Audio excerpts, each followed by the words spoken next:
What is up, Buffalo Fanatics? Z-Bot, Rico. It's Rico in Bot on the Buffalo Fanatics YouTube channel on a Thursday night, powered by BetUS. Good to have you in on a Thursday. Not our typical Friday evening show because tomorrow is for the lovebirds, Rico. Tomorrow is Valentine's Day.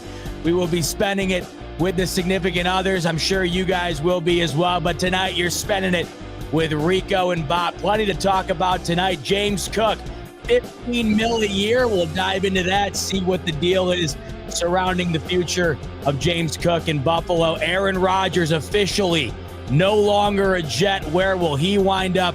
We'll also talk a little bit more about the Super Bowl as well. Real quick, Rico, I was telling you off camera, by the way, we were talking about how oftentimes things get brought up and we think they're a big deal, and then we find out that it's not a big deal, and that Bills fans and Ravens fans are making the MVP out to be this huge deal, this huge argument. Well, right now, Rico, on BetUS, they're already up, the MVP odds for next year. And what do you know? Plus 500 Lamar Jackson, plus 600 Josh Allen, your two favorites for next year's There you MVP. go.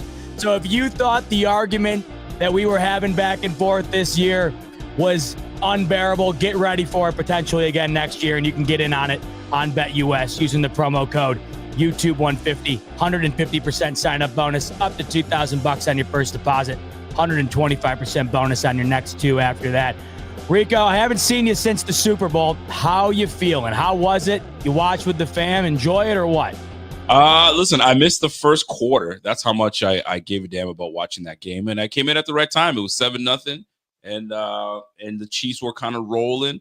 And then it turned out to be some BS after that. It was just it was a rout from then on. And I had a bit of had a good time the last pod that I did with the group. We talked about several things. And that being one of them. But I was more focused on what Brandon Beane had to have seen, what the whole league had to have seen, and I hope that he takes notes. And truth be told, I started talking about the pressure and scrutiny that Sean McDermott receives year in, year out after every season. When we fail, some of that burden now has to start, being shifted over to Brandon Beane. And I actually really mean that, right? So I will not call Brandon Beane Big Baller Beane until he does big baller moves. And right now, he's just been Mr. Beane. You mean GM Mr. Beane. And until he starts to give me something to the where I can say, you know what, that's a Josh Allen type pick. I haven't seen it yet. I haven't seen that Josh Allen type pick yet. And obviously, when you're picking at 30, you can't. But then I start thinking about, and this is one that I really want to get your thoughts on, right? And McDermott's been known to just pick the nice guy. Right? The valedictorian, right? The guy that's in the community. But sometimes there comes a time where, you got to take the guy, bent brim bot sometimes. That guy's cool. But sometimes you got to take that guy that, slicks the hair back, the head, the snap back a little bit and says, all right, I'm ready to roll. There's a little bit of an edge to a guy that does this. This guy's cool. He's by the book. But this guy, or the guy that takes the chair and flips it around 90 style and sits on it and kind of does this. You want those guys, a bit of an edge to a guy. Where's the guy that has the edge on our team? And I look at the Eagles. Jalen Carter, nobody wanted to touch that guy. He obviously had a big time issue in the offseason before getting drafted, but nobody's talking about that now. Why? Because he's changed his life around. He's in a good light. He's under great leadership. You mean to tell me, I feel like I'm going on a rant again. You mean to tell me that we don't have the leadership in order for us to kind of take a chance on these guys? I don't want to hear it. So Brandon Beane, there's a lot of pressure on Brandon Beane to see what he brings to his team. Don't be bringing us, some mediocre talent to the squad. I get it. We picked 30, but the Eagles pick pretty late too sometimes, bro. And they still got a fire-ass team. So I don't want to hear nothing about it. So Brandon Beane, pressure is on, and I hope you took notes. Now, your thoughts on Brandon Beane, and should there be just as much scrutiny and pressure on him as there is on Sean McDermott? It's funny you bring that up. Somebody in the chat the other day when I was doing my show had mentioned this exact thing that you're bringing up, how it feels like the way that they had mentioned it, I'm sorry to whoever mentioned it, I forget exactly who it was, but they said it perfectly. They were saying that the Bills are known for getting the guy that holds the door open for Granny at the bank. They're known for the upstanding citizen. And I've been the guy leading the charge, I would say, in terms of praising them for that, because I think that that means a great deal. That's why I'd be in favor of bringing a guy like Mac Hollins back, because I think that Mac Hollins is just as valuable in the locker room as he was on the field for the Bills this past year. And there's a reason why the Bills have one of the best cultures in all of professional American sports. It's because of the guys that they bring in that has allowed them to create the locker room and the overall aura that they currently possess. The Jalen Carter point that you bring up is a perfect one, because when that was brought up to me on my show, the idea of the Bills always going for those type of guys, my counterpoint was, well, is there anybody currently that is sort of going against the grain, so to speak, that you would like? Is there a guy out there that is a character issue type guys or a guy that you're concerned about? Who is it to you? Who was it? It's who was it, not who is it. Who was okay. It was receiver that went to out of Texas that went to the Colts. Donovan Mitchell. I know. Right? Yeah. He's a diva. He's a this and he's a that. He's playing with a bum of a quarterback right now. It might be too soon to call him a bum, but I mean, everything I've seen so far, Anthony Richards is a bum, right? So heck yeah. This is what I'm saying. So at the end of the day, yes, there are guys you could have grabbed him, but you went for, a player that still has a lot to prove, 100%. But we could have. Now, is there someone out there now? That was my question. To mind right now. Nothing's coming to mind, but we've been known to stay away from that type of player. It was risky business when we went for Diggs, and Diggs was good until it turned out it wasn't great. But you know what? We got what we needed out of Diggs. We had 3 or 4 good years out of him, and now he went to the Texans and kind of, you saw what happened, and now he's dealing with he's recovering from a knee injury, et cetera, et cetera. But sometimes you just got to take a chance, man. You got to take a chance. And that's up to management to make sure that the guy that you're taking a chance on, do you have a system in place? I'll give you a great example. Dallas Cowboys, when who was it that went to throws up Des Bryant? Des Bryant was known to be pretty problematic and this and that and third, and it was a challenge, and if whoever he goes, and Jerry Jones made it his business to make sure that he had a system, a group for him that's going to keep him in line, and XYZ, so on and so forth. Turned out he had a great career. Des Bryant had a damn good career. He wasn't got in trouble, to my knowledge, once he got into the league. So, gone are the days where where's the leadership? You need that leadership. You talk about being a leader of men. Well, show me, prove it to me. So, Brandon, sometimes you got to take that troublesome type player and bring him onto your squad and have the leadership ready to take care of that player and get it going. And you know what? Make a man out of that guy, because the minute you can make those troublesome guys, into a guy that can believe in the system, boy, do you have a strong piece to your system. One last example I'll give you. I work in an environment where it's unionized. Unionized environment. I don't know if you've ever worked in a unionized environment. Working in a unionized environment is interesting. For those that have worked in a unionized environment or working one now, it's interesting. And when you have someone part of the union, right? I'm on the management side, but when you can get someone to buy into your system and buy into your personality as management and say, hey man, I need your help. Or, hey, Miss Thang, I need your help with something and this, that, and the third. They can get the rest of the group to kind of, see what, Rico was saying. Yeah, you know what? Rico's right. He's this, that, and the third. So if you have good leadership ready to take on and help out and push the message, bro, you can bring on anybody and make them get into the system. And that's the problem that we have. So, or maybe we have it and we're just too afraid to take a chance on a guy that, is a little edgy. That's the way I see it. The best way to do that, though? The best way to become somebody like you're talking about in the union that's you're willing to advocate for, or you're talking about somebody that you look up to. If that union worker was one of your worst employees in terms of production, you really wouldn't respect him, right? You might have respect for him as a person, But based on the employee, yeah, he might be a great leader of men. He might be a great guy. He ain't a great employee. This to me is why, and I had asked Brandon Beane this to his face. I bumped into Brandon Beane in the streets of Cincinnati pre-Damar Hamlin game. On us right now. Tell us. Well, I had asked him flat out right before the Damar Hamlin game. We were out in Cincinnati and Beane was out there. Like, I loved it. This is what I love about these guys, man of the people. And he was out and I bumped into him and I didn't want to, be that guy taking all of his time, but it was right after the Von Miller, situation had unfolded where he had brought him into the team and that felt like it was going to be the piece to get them over the hump. Now we've found out that we're still looking for that piece and we're looking for it currently right now, maybe with one of these potential edge rushers that could be available.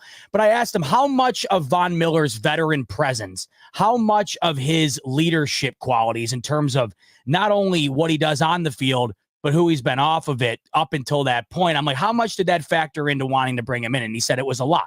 Bringing him in, right? Bringing Von Miller in, not only were you bringing him in to be one of the more dominant players on defense, but you were also bringing him in to be a guy with the experience, a Super Bowl championship under his belt, one of the best defensive players in the league. You were bringing him in to set the standard defensively. Now that obviously hasn't worked out the way that they wanted it to.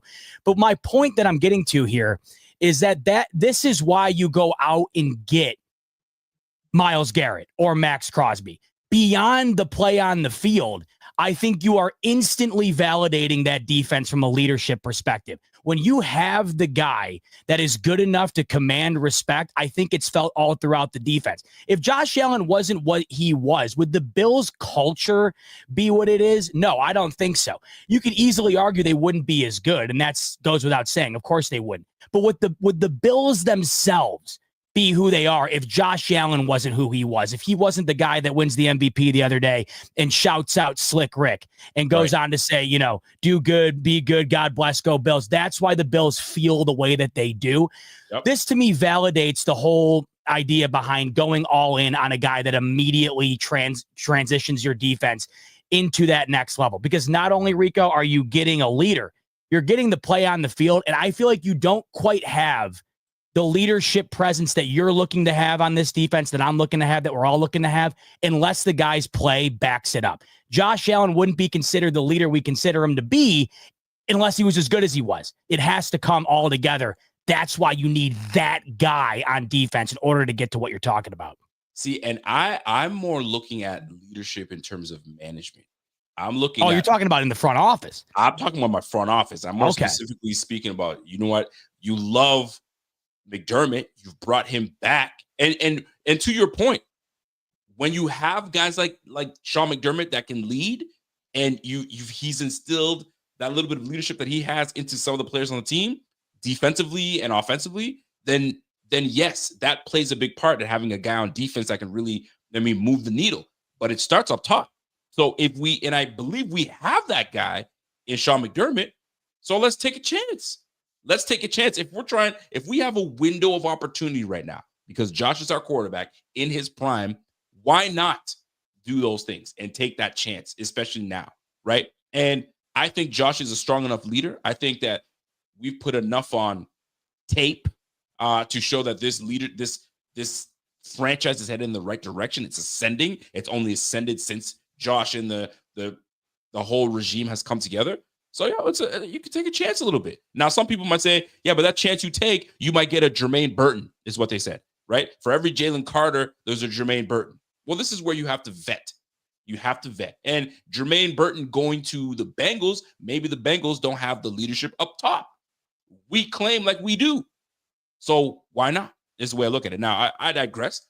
Obviously, this is something I touched on last show, but I like this front office a lot. And I feel like they're selling themselves short if they don't take chances on these guys that are out there that can really bolster this team's offense, defense, wherever you decide to put your players. So we'll see, because now we're starting to get a little bit of ruffling in the feathers because some players have wanted to get paid. That we are, Rico. This front office already has its work cut out for them.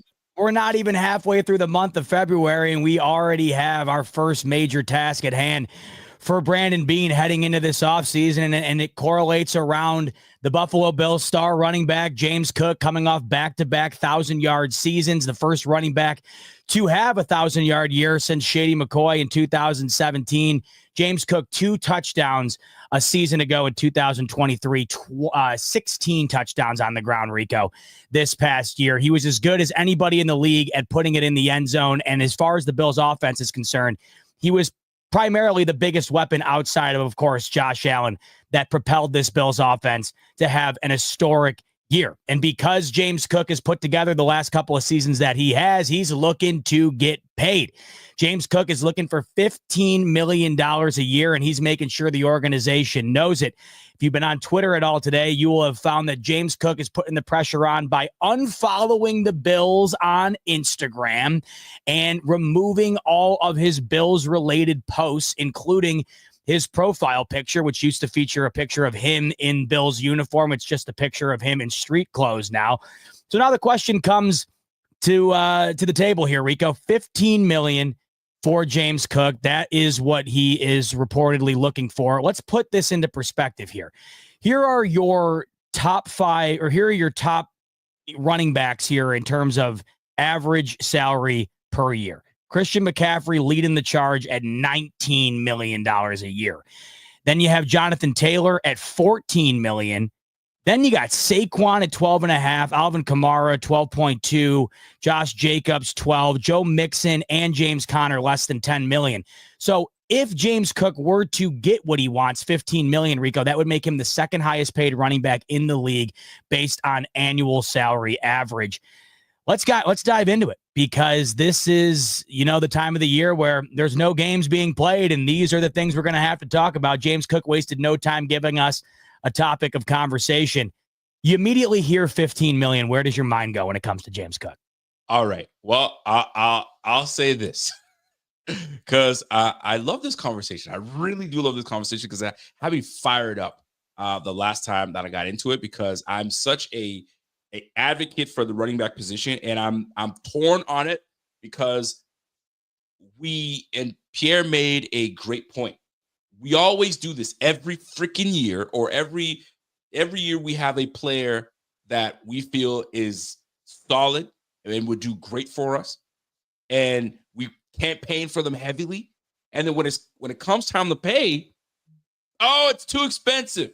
Right. He ain't worth it. Get him out of here. So the last example I can remember that the Bills done it that stood out to me was Robert Woods. We loved Robert Woods, and we thought the money that Robert Woods was going to get was way too pricey. And some folks were like, yo, let this brother walk.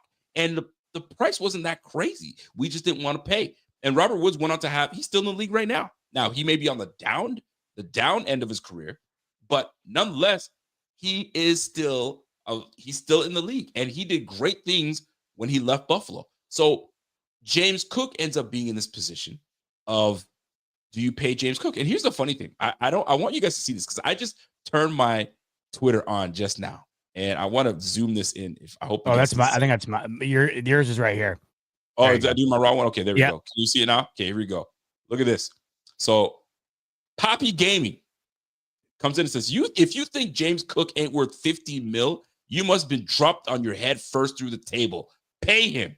And my man James Cook said, yo, I agree with this not only 100%, but times up by 4. He is saying straight up, if you thought it was just a misclick when he pinned his comment of like, yo, I'm worth $15 million, he's doubling down on $15 million. So let's talk about it. All right. So first things first, James Cook. Let me bring this off this page. James Cook. 2,300 yards. I think he's got 2,300 yards rushing. He's got 20 touchdowns in total, right? He's got 2 back-to-back 1,000-yard rushing seasons. He's 25 years of age. You're going to get at least 3 more years of James Cook in his prime. So asking for $15 million doesn't sound crazy. However, when you start looking at names like Christian McCaffrey, and what Christian McCaffrey's been able to do in this league, when you start looking at guys like Jonathan Taylor and what we've seen Jonathan Taylor do in this league, you start looking at Saquon Barkley and what Saquon Barkley was able to do just this past season. But we've always known Saquon was nice. He was just on the wrong team. So you're looking at the contract and saying, okay, if we were to give him 15 mil, is it too much? Then you start realizing, hold on, we were saying the same thing about Ed Oliver. And when we paid Ed Oliver, we were like, oh, that's kind of pricey. And then you find out, okay, the way they broke down the contract, okay, this is what it's worth. And then you start seeing other guys in his position get paid. And you're like, whoa, by the time that you look at this, he's actually right where he needs to be. So the real question is James Cook worth it? Let's break it down. If I were to ask you, and I'm gonna ask you a question, I'm gonna go right back to me, all right? If I were to ask you who was our next best offensive piece on this offense, who would you say? Exactly. This is what I think this whole argument boils down to completely. Okay. This is where I think James Cook has the leverage currently. I had to check myself to say, okay, James Cook was our best player after Josh Allen. Some might say, it was Shakir. It was Deion Dawkins. Listen, let's keep it a buck here. Well, we can't go. By the way, we can't go into line. We got to be focused on skill only, because then what do we? Exactly. Right. Okay. So then I'm like, okay, so I've got to look at it fairly. James Cook doesn't get the touches Josh Jacobs gets. James Cook is not your every down back. Every down back should get 15 mil. And Pierre made a great point. The last 2 years, you guys have been getting on my ass because I've been very, very critical of James Cook. And I was telling you why I was critical. He's his smaller frame. I don't think he's got what it takes. And then this year, he just completely skyrocketed. But he skyrocketed when we started putting Ray Davis in the game a lot more, right? He was getting a lot of touches. And then the style of play of James Cook changed for the better, and I'll take it. So I bring all this up to say this. You pay him 15 mil. You're going to have Bijan Robinson that's coming up in the next couple of years that he's going to be asking for that.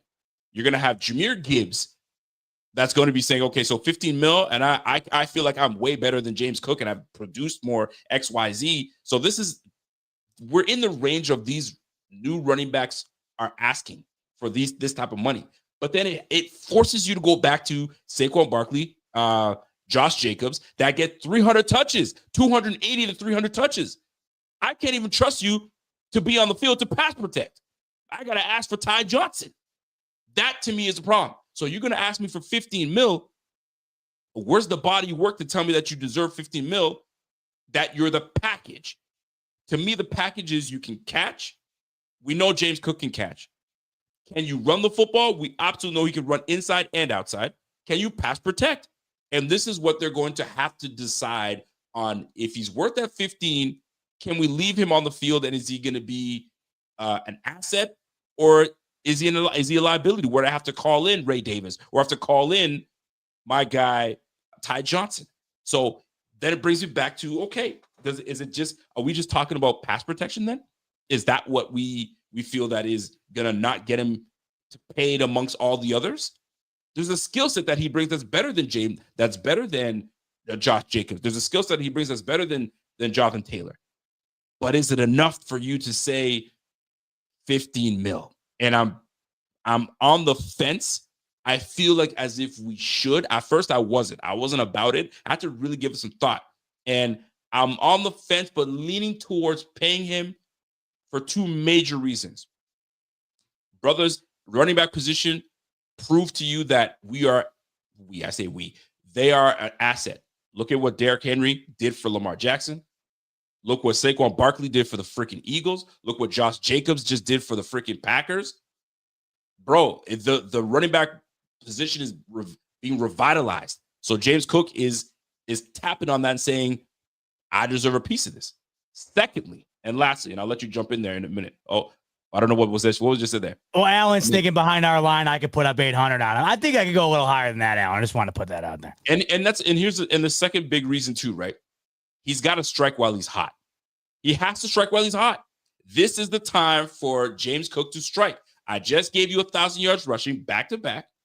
I gave you 16 rushing touchdowns. And I'm going into my last year of the deal.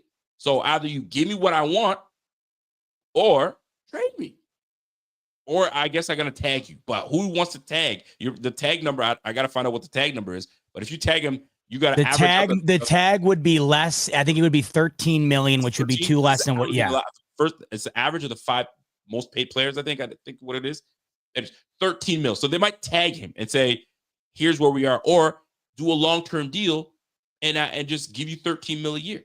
But if he's adamant saying 15 or nothing, then we got a problem. So I said a lot to say I'm on the fence. I lean more now towards paying him only because the money's going to go up. Other guys are going to get paid more than he is, and it's going to look like a bargain at 15 mil if the running back position has been revitalized and boosted up. What say you on this topic?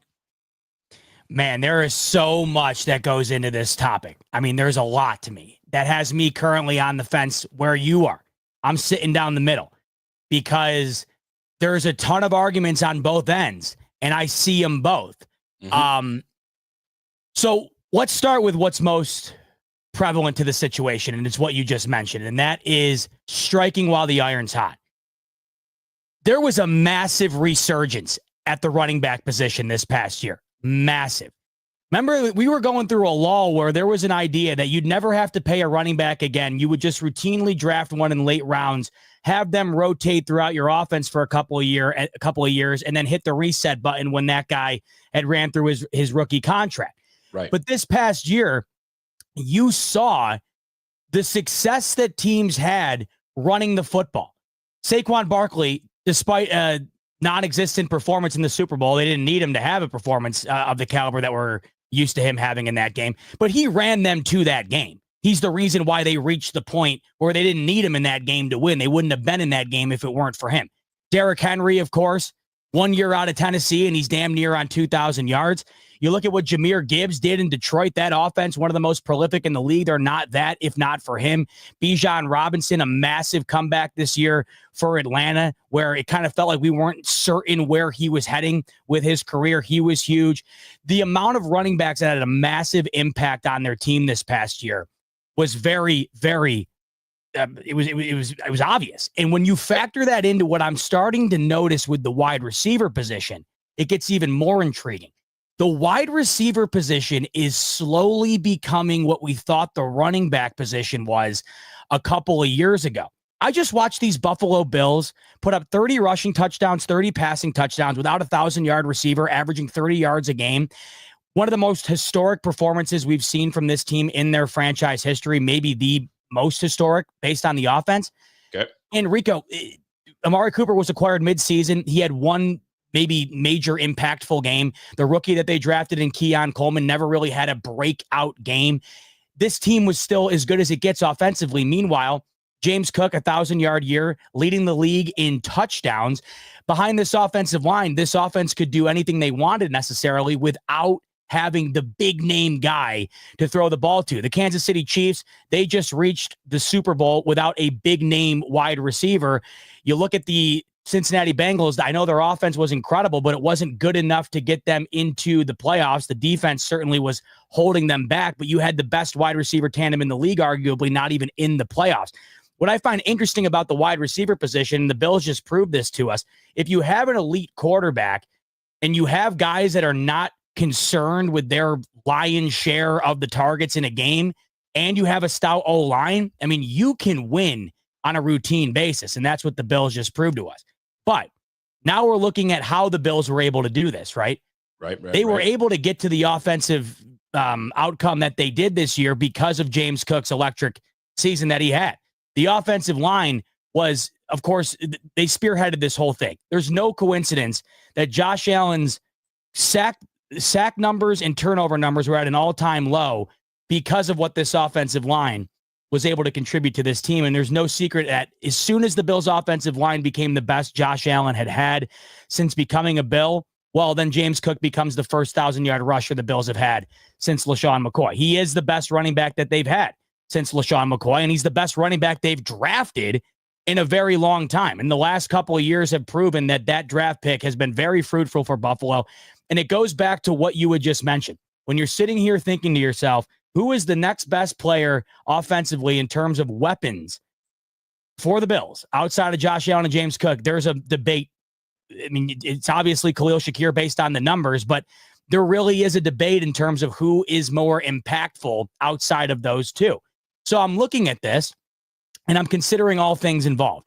I'm considering the impact James Cook has had on this team. I'm considering 2,000-yard rushing seasons in a row, the 18 combined touchdowns this past season. They're not the same this past year without him, right?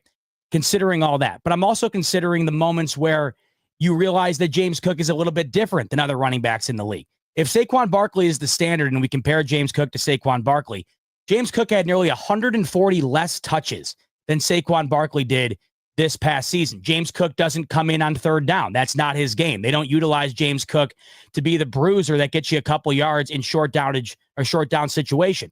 Out of eligible running backs in the pass blocking department, James Cook is ranked outside the top 16. So you're going to get a lot of good, but when it comes to the bell cow running back, there are certain parts of James Cook that you do not get. And then that's when you get into the dollar value. Thank you. And when you're factoring in the idea that you're taking a lot of good with some downside compared to other running backs in the league making this money, James Cook's $15 million would make him the second highest paid running back in the league based on year-to-year average. Is the Bills' offense going to be predicated around him more than it was this year? Because if I'm looking at a guy that had what was the total touches for James Cook this year? We're looking at 239 when you're talking receiving. Well, carries and receptions combined, Rico. Got it. So 239. If we're looking at that, and then we're saying, well, Saquon Barkley's making 12 and a half, and this is just stats aside. We know Saquon Barkley's in a tier of his own. It's stats aside, but the touches, the involvement for Saquon Barkley was significantly higher. The question is going to be, for $15 million, do you think that your offense allocates enough of its snap count to that player to contribute the second highest amount of money paid to that specific position? I guess that is ultimately the question. The way I see it, though, right now, Rico, with what the Bills have offensively in terms of who Josh Allen can get the ball to, I would not feel comfortable heading into 2025 with the Bills not having James Cook without a significant upgrade at the wide receiver position.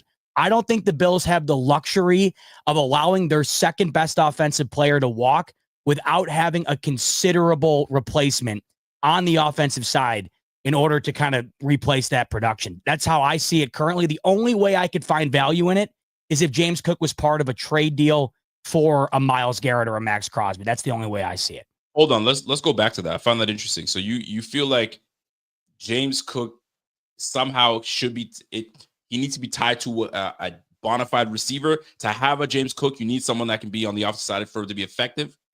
No, I'm saying right now the Bills do not have a player at a high enough caliber to me offensively that would allow you to feel comfortable getting rid of the production of James Cook. Yeah, you don't like right now we were just arguing who the next best piece is.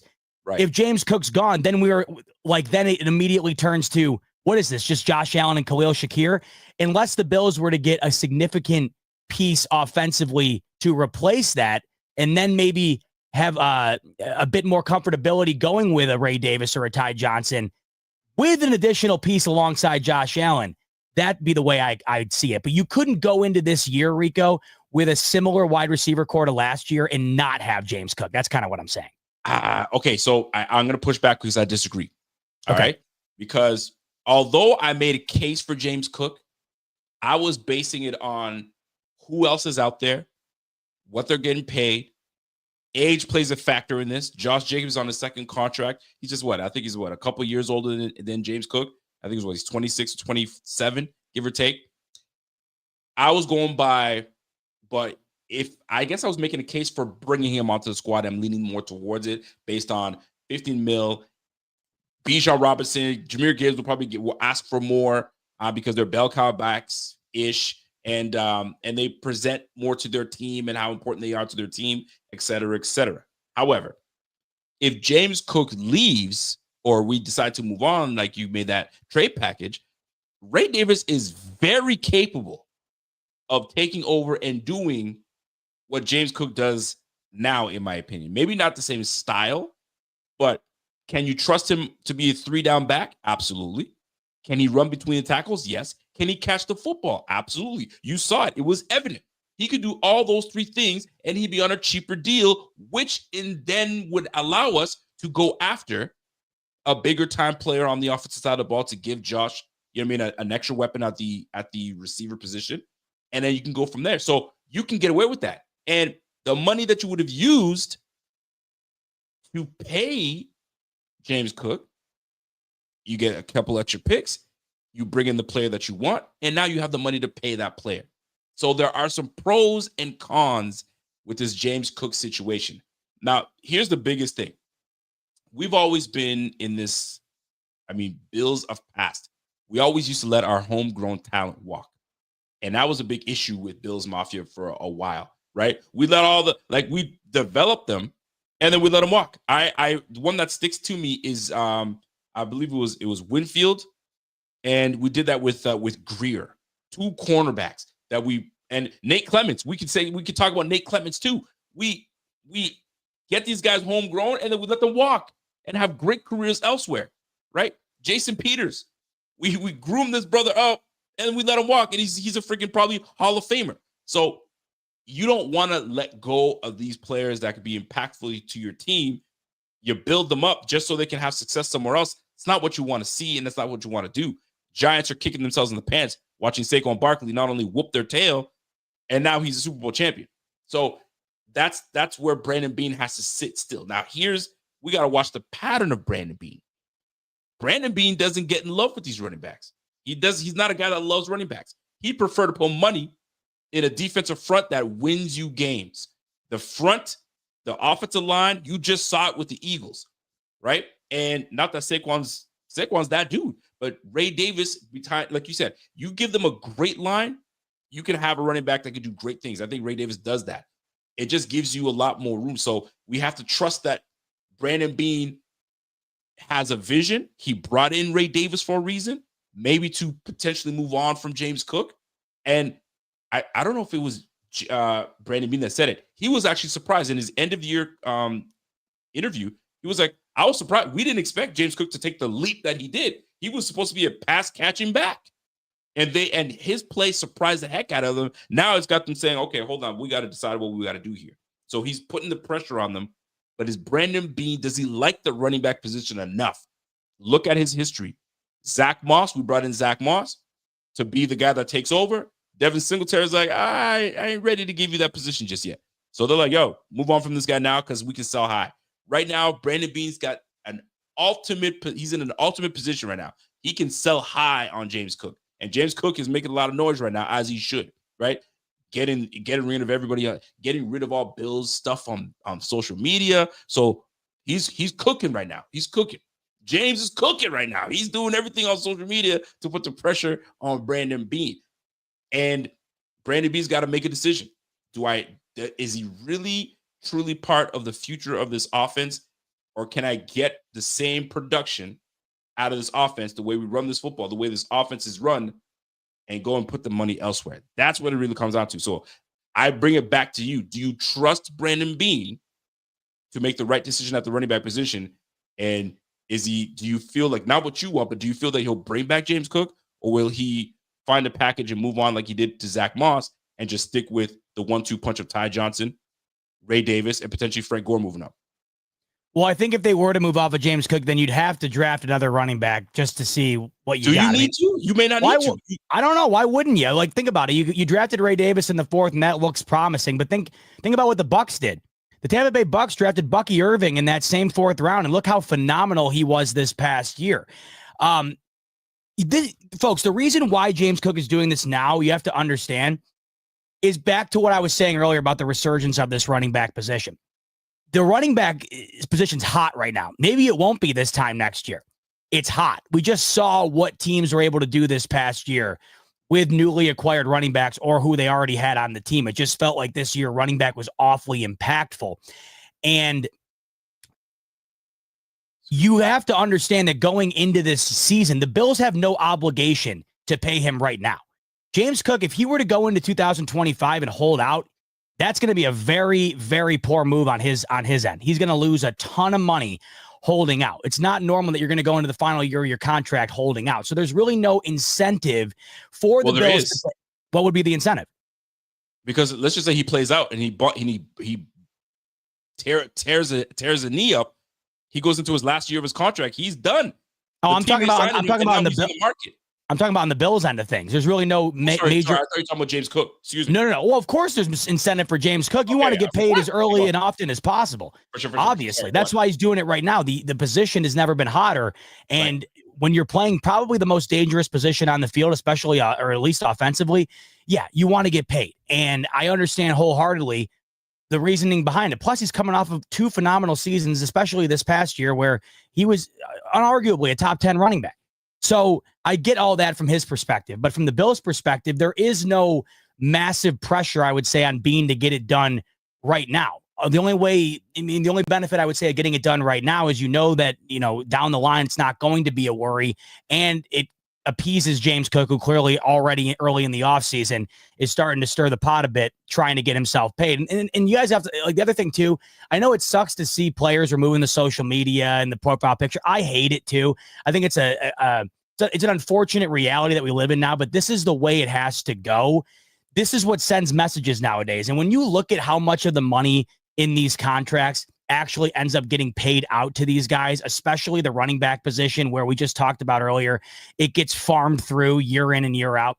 I never have a problem with a player trying to get paid ever. And when you're coming off the year that he just did, this is the time to strike. I get all that.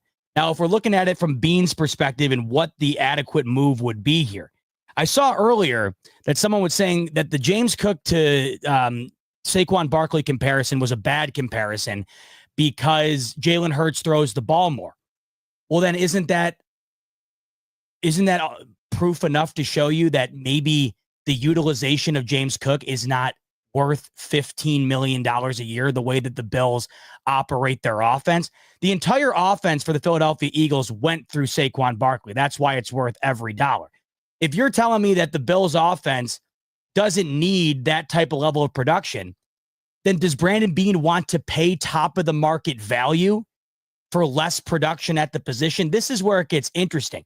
The Bills aren't utilizing James Cook the way that the Ravens utilize Derrick Henry, the way that before the injury, the Niners were utilizing Christian McCaffrey, or obviously how Philadelphia is utilizing Saquon. And I know it seems unfair to compare James Cook to those players because those are some of the greats of the game. But when you want to get paid the same or more than those players, well, then you have to have the conversation in terms of relating one to the other. And if Philadelphia's offense is predicated on Saquon, it makes a whole lot of sense why you pay him the money that you do. If the Bills are not utilizing James Cook in a fashion that seems as though they're solely reliant, or not solely, but heavily reliant on the production, right? Do you want to pay the amount of money that a guy that is that big part of the production for your offense that he's commanding? This is where it gets interesting to me. This is where I come back to the amount of money that he wants. And I feel like a fair amount of money would be around that 11 to like 12 and a half, 13 range. Because you have to understand from Beane's perspective why he's commanding this money, why he wants it. He's been good enough. But from the Bills' perspective, I feel like James Cook needs to understand that they haven't utilized him in the fashion that these other teams that are paying these guys top of the line money are. And I feel like there's got to be a healthy middle there, because naturally the way he's utilized and the way he produces when he's utilized, that creates a middle of its own. That's where I kind of feel like there has to be a meeting ground here. What do you think about that? It's a challenge. Brandon Beane's got a big task ahead of him. And I think we all know that. And based on what I see, the direction this team is going, I think the middle ground has to be met somewhere. I haven't really pinpointed where it's going to be. There's going to be a whole lot that comes out this offseason to kind of get you closer to like where this is going to end up. But then it has me thinking, okay, looking at what we have right now, and I'm looking at what we're looking at in terms of the rest of the league. And I was looking at statistics, and I was like, okay, so based on what James Cook brings to the team and the challenge he forces on defenses, where Josh Allen plays a big part in this. I was looking at the top rushing teams in the game, and if you recognize who their running backs are, obviously Baltimore was number one, which is a big help with obviously when you have a quarterback that can take off and run with it. Philly was number two. Saquon had a massive year. Washington was number three. And Washington, obviously, Jane Daniels is a real deal. He can run the football, all that good stuff. But could you tell me who the running backs are for the Washington Commanders are? Is Robinson, right? Yep, Brian Robinson. And I don't. Who's backup? And he shared time. So it's just interesting. It was obviously the light skinned cat that came from what do you call from the Chargers? Eckler. Eckler, right? So it wasn't those two aren't elite, but they get the job done. So in this is where Brandon Beane's gonna have to look at this whole situation and be like, all right, can I still be effective and be a threat to run the football with who's in my backfield? And can I still field a competitive team? I still think he can field a competitive team without James Cook. Are we better with James Cook? Absolutely. Let me ask you a question on this exact topic that you're framing right now. Sure. Because this, to me, I think shines a lot of light on what it's been thus far. And then if you pay him this money, what it might need to be in order to justify it. Rico, this past year in 2024, there were 35 running backs that averaged 10 touches per game. Okay. Where do you think James Cook ranks on that list? He, in terms of touches per game? Yes. I would say, and this is me not knowing, 17.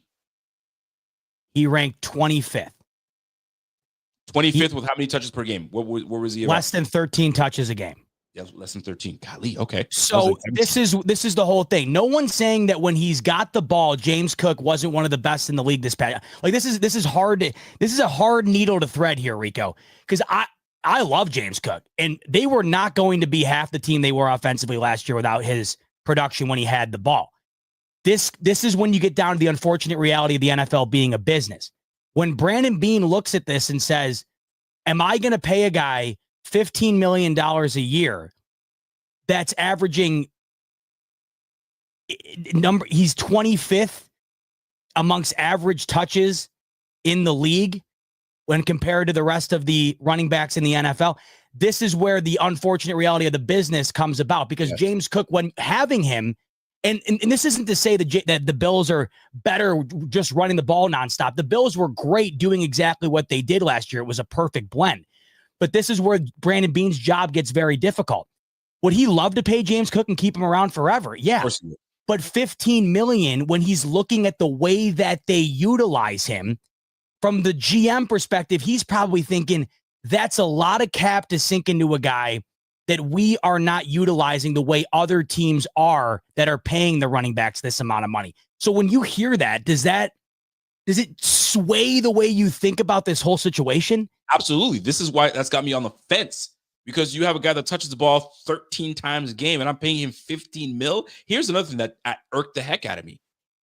I need all my best players on the field in crunch time. And the guy that's asking for $15 million a year wasn't on the field when you're trying to win the game to go to the Super Bowl. Where the hell is he? Oh, we had pass packages, so we needed to put Ty Johnson in. What do you mean we needed to put Ty Johnson in? You put your best on the field. So if you're asking me for 15 mil, I understand your skill set, but I got to talk to my offensive coordinator and say, yo, can you get the job done without?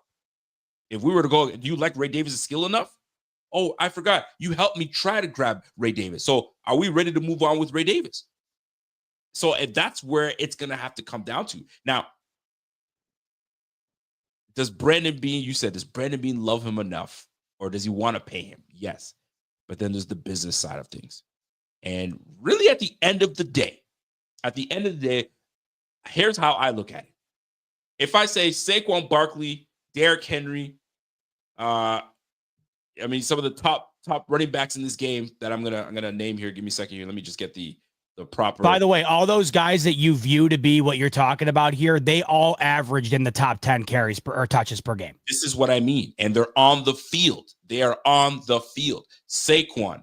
I'm looking at postseason. No wonder it was skewed, right? So Saquon, Derrick Henry. Look at Kyron Williams. Kyron Williams had 316 carries. He had over 100 more carries than James Cook. But James Cook is asking for 15 mil. Now, and this is what it comes down to, Rico, because we have two opposing ideas in the chat. And this is what I think it all comes down to when it comes to the dollar amount, which you're about to talk about with Brandon Beane, thinking about the value of the business end of things. This is what Slick Crook's saying. Well, Bot, maybe we need to utilize him more. If Cook would have gotten more carries in the Chiefs game, maybe we win, right? And I'm seeing it split down the middle. So the question is, if they do pay him the money, Rico, does that mean you have a conversation with Joe Brady saying, we got to justify our investment? This offense needs to feature James Cook more than it has the last couple of years. Great. I'm glad you said that because this falls into what I was going to jump into. So Brady says, did you like putting up 30 points a game? Did you like that we were the number one scoring offense in this freaking league? Let me do what I do. You do what you do with personnel. I'll use who I need to make this offense move how I see fit. So I can deal with James Cook or I can deal with Ray Davis. Don't try to come and tell me how to do things. Here's another thing I got to look at. When you pay guys like James Cook, you're paying him on now potential. He gave you a year where he hasn't done 16 touchdowns, right? He gave you back-to-back 1,000-yard seasons. He barely got over it. He had to get that last game in to kind of get that yardage so it looks good on the resume. Fine. But consistency is another thing. And I use this example today, and I know people are going to try to come for me for this, but there's a reason I'm bringing this up. Raheem Mostert had 22 touchdowns just last year or the year before. I can't remember. He had 22 touchdowns. Massive year for the Dolphins. I get it. He's injury prone and he's a lot older. Totally get that part. But the fact is 20 touchdowns is a big feat. So is 16. Are we thinking that we can get 16 out of him again? He hasn't shown us that he can do that the last 2 years. I get it. The rookie year is different. Second year, you would have thought that he would have got up there, but I get it. Josh was sharking all the damn touchdowns. He had 15 rushing touchdowns.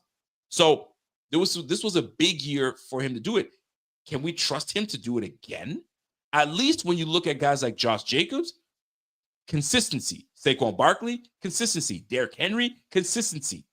Those guys, Jonathan Taylor, consistency. We don't know what we're going to get out of James Cook again. Can he give that to us again? 16 touchdowns. This is where these guys are going to have to look into the future and be that's so Raven and go into the future and say, will he be able to give it to us? Or do we just go with Ray Davis and go with the youth and go with a cheap contract and keep it pushing? So we are. Somebody said, yo, that's a great point. Marshawn Lynch all over again. You know what I mean? We kept, and this what pissed me off because we kept that water bug, CJ Spiller, and we kept obviously Lamar Jackson, Fred Jackson, and we moved on obviously for troubles that plays a part from Marshawn Lynch. So we're in this predicament. Pay your guys that you drafted, or know the business and move on. And this is where we fall into trouble here. Here's Walter coming in and says, I don't understand how people just assume based on what we've seen that Davis would just replace Cook. James Cook averaged a whole yard more than he's supposed to. Physical running Davis. The supposed physical running Davis. Well, I'm not going to have you disrespect Ray Davis, first and foremost. He's right, though. There is absolutely no way that we could confidently say that Ray Davis would replace what James Cook did this past year. We had one game of a full workload from Ray Davis. Now, granted, it was a great game against the Jets on Monday Night Football. But no, none of us can confidently say that it would directly replace that. The question is, however, does it need to directly replace that? I mean, that's the key, because need to, correct. That's what you have to wonder here. Like, that's what you have to ask yourself, because when you're asking about the production that he's given you based on how they utilize him, you couldn't get much better. Because the fact that he had the numbers that he did with all those fewer touches than the top of the line guys, Rico, that's incredibly impressive. But the Bills are also kind of showing you that for a team that has had their cap issues as of late, has had to be very fiscally responsible. Do they want to kind of divert from that mindset for a guy that they've shown you that they just do not utilize to the rate in which teams utilize other guys making that amount of money? What game was it that that he missed?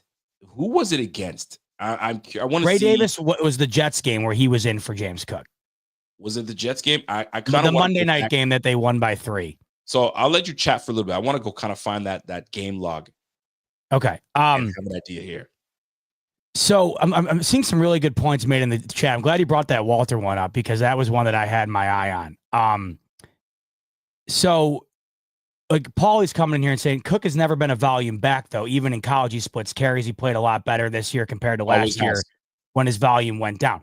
See, this is the problem. And I saw there was another chat. Here it is. This is what I was looking for. Big Cuz. It's not his fault that he's only getting 13 carries a game. And look at no one's saying it is. But this is what the Bills offense does. This is how they work. And the point Rico made is an excellent one. If Brandon Beane comes knocking on Joe Brady's door saying, hey, we're paying $15 million, are we going to be utilizing James Cook to a degree that we can justify that amount of money to? And then Joe Brady's response is, well, we only just averaged 30 points per game. We had a streak going of 30 plus per game in a row that almost broke the NFL record. There's only a whole lot that you can be upset with in that department, or only so much that you're going to want to change, right? And I don't sit here saying, well, because you're paying him that much, you have to use him more. I'm saying, if you don't use him that much, are you able to justify the amount that you're paying him to not do as much? That's the best way to put it. Because just because you pay a guy doesn't mean you run him into the ground. But if you're paying the amount of money that other teams are paying guys that are pretty much the centerpiece or the 1A to their offense, it gets tough from Beane's perspective to sit back and say, well, we're putting all of that money in the middle of the table like those other teams did, but it's for about 100 plus less touches than you're getting out of the other guy. This is where it gets really weird, Rico, because is he worth the money being on the field and the production wise? Yes. But is he worth it based on their idea that they might be able to get away with it because they don't use him as much? That's the other question. So it's a real tough spot for Brandon Beane the way I see it. So check this out. The one game that we featured Ray Davis when James Cook was gone, 20 touches, 97 yards rushing. Oh, and by the way, 3 receptions for 55 yards. I just want to make a quick note. The Jets did have at that point the worst rushing defense in the NFL. I don't care. This is a rookie running back that you just threw in there. I don't care if he's going up against the Winnipeg freaking Jets or the Winnipeg Blue Bombers. The fact is, the rookie came in, put up over almost 100 yards against Williams. That's a good defensive front, no matter how you want to slice it. No matter how you want to slice it, that's a good defensive front. The point I'm trying to make is he going to give us the James Cook style of play? No. But you know what? You know what you get in a guy like Ray Davis. Tough yardage, 20 for 97, and he's going to give you at least 4 yards a pop. And he can spring a long one if he needs to. So there's an argument that can be made for both, man. So I'm on the fence. I lean towards if we can bring him back, great. Now here's the real question. 15 is what he's asking for, but we don't gotta give him 15. So where would you feel comfortable? What contract or what dollar amount would you feel comfortable giving James Cook? And this goes for the chat. If you feel, give him 15 and shut your ass up and let's call it a day. Or are you like, nah, this is where I feel he's worth, and this is where I'd feel comfortable bringing James Cook on back to my team. So I put that on you now. This is what confuses me about this whole situation. With the NFL salary cap being what it is, Tom Brady, for the longest time, was the best quarterback in the sport and never took the most money. So it suppressed the amount of money quarterbacks were making because nobody could walk into a room and say, I want X amount, because the agent would just say, oh, you think you're Tom Brady? And then the argument would die, right? But that's wild. You think but then Tom? But as soon as Brady retired, like that's gone to the wayside. Now that's why you got guys like Dak Prescott up for $60 million, right? Like it doesn't really make any sense. You got guys like Tua getting ultimate bags, and you're trying to wrap your mind around it. But my point here is, if I'm James Cook's agent and I see Saquon Barkley's making $12.5 million a year, how can I walk into the room with Beane and say I want 15? Because if I'm Beane, exactly, do I not just point to what Saquon Barkley did, being on the edge of beating the all-time rushing record, winning Offensive Player of the Year, getting nearly 400 touches? So this is where you can't just, if you're Beane, say, oh, 15 million, you got it, pal. No doubt. Right. You can't do that. Let's role play. You ready? Okay. Improv. We improv last time, right? I was Cleveland. Yes. You were Brandon Beane. You're back to being Brandon Beane because you did such a good job being Brandon Beane. All right. I'm the representation for James Cook. Yes. Ready to roll? Yes. All right. And if you guys have valid questions for either one of us to throw into this improv, we'll go. I feel like Michael Scott. Ready to go. All right, here you go. James Cook. Obviously, you've seen my client here. He's asking for 15 mil. And I think it's fair enough. Listen, he's 25 years old. He's giving you his best season. He's about to enter his prime. Don't you want James Cook in his prime alongside you know who in your boy Josh Allen? That's number one. Look what Thurman Thomas and Jim Kelly did back then. You need a big time back in order to do what you need to do in this league. Take a look at Philly. Philly just won a Super Bowl on the back of Saquon Barkley. I think my client is more than has earned the right to ask for 15. 25 years of age. These Georgia boys, they don't just grow on trees like this. This boy can play. So let's just settle at 15 and let's bring a Super Bowl back to Buffalo. Agent Rico, listen, I think you make valid points, and I couldn't agree with you more on the majority of them. Really, James Cook right now is one of the more valuable assets that this team currently possesses. And I don't think that this offense would be in the position that is currently in if it weren't for your client. 15 million, however, I think we both can understand that based on the current market, it's just a bit much. When you factor in what other guys are making and their production level correlated to it, and you're also looking at our current cap structure, our current makeup of the team, allocating $15 million to James Cook could be a detriment to us moving forward in terms of wanting to continue to improve this team. Now, I ask you as the agent, you watched Saquon Barkley do what he did last year, record-setting year, $12.5 million. Now, I understand that maybe Philly just got supreme value there. Jonathan Taylor, second most money per year, $14 million. Do I think that any given Sunday, James Cook can be just as good as Jonathan Taylor? Sure. But the Colts are paying him that money because he is the focal point of their offense. Anthony Richardson, we don't know if he's going to be in the league in a couple of years. If it weren't for Jonathan Taylor on the Indianapolis Colts offense, well, what are they really? And that's why they're paying him. And CMC, of course, he broke the bank more than anybody ever has, but propelled him to a Super Bowl, and they have Brock Purdy as their quarterback. So I'll ask you this as the agent of James Cook. If you were to move off of Buffalo, you have to ask yourself, am I going to be playing with as good of a quarterback as Josh Allen? And the answer to that question is very likely no. And if the answer to that question is no, how much more pressure is put on me to produce? Because if I don't have Josh Allen taking up the bulk share of the defensive game plan, is my production going to drop off as a result? Because if I am playing with Josh Allen, if I am Robin to Josh Allen's Batman, how much does that allow my success to increase? Because the focus is on Josh Allen, ball goes to James Cook, and there's more opportunity. You also have to factor in the idea that if you were to move off of the Buffalo Bills, not only are you not going to be playing with as good of a quarterback, are you going to be playing with as good of an offensive line? Because there's an argument that the Bills have maybe the best offensive line, at least one of them in the AFC. So you're in a perfect position here, James Cook's agent. You have one of the best quarterbacks in the league, one of the best offensive lines in the league, and the way that we utilize you based on your health, right? It's a perfect blend. This is why I find that we need to meet in the middle here, because we're not putting too much wear and tear on you, yet you're incredibly successful with us, an integral part of what we're doing. But I just don't think the grass is going to be greener somewhere else over or $5 million or $4 million. Brandon, I get it, man. I get it. Listen, you know what I love about what you do, Brandon? You signed Josh Allen when the time was right. You signed him, and then all these other quarterbacks started getting paid. And right now, Josh, it looks like you got a bargain. It looks like you got a great bargain with Ed Oliver. Look what's happening. All these defensive tackles that are going to get paid.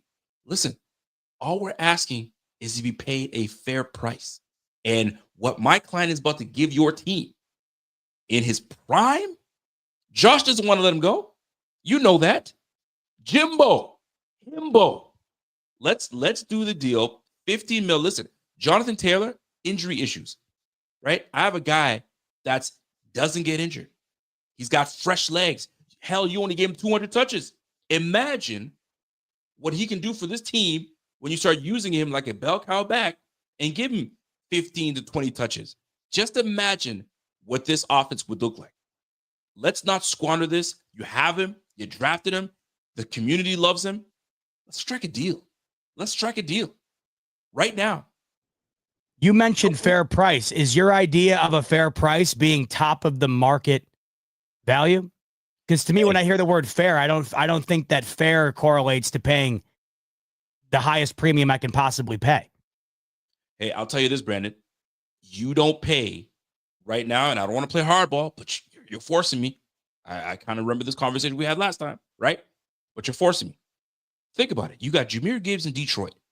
What do you think he's going to ask for? What do you think Jimbo is going to ask for when he gets his contract? You think he's going to sit here at 15? Price is going to go up. You know the market. TV deals are through the roof. I think it's in your best interest. And Jim's. Just do the deal. Let me ask you this. Give it some thought. I'm thinking on it, and you're at 15. I want to ask you, how much do you think, based on the amount of dollars involved, how many millions of dollars do you think it's worth to your client to be playing behind one of the best offensive lines in the league, next to one of the best quarterbacks in the league, within one of the best run organizations in the league, while also not having your body ran into the ground like other teams are utilizing their running back? How much value does your client find in that? Because if you leave here, that is not going to be the same case.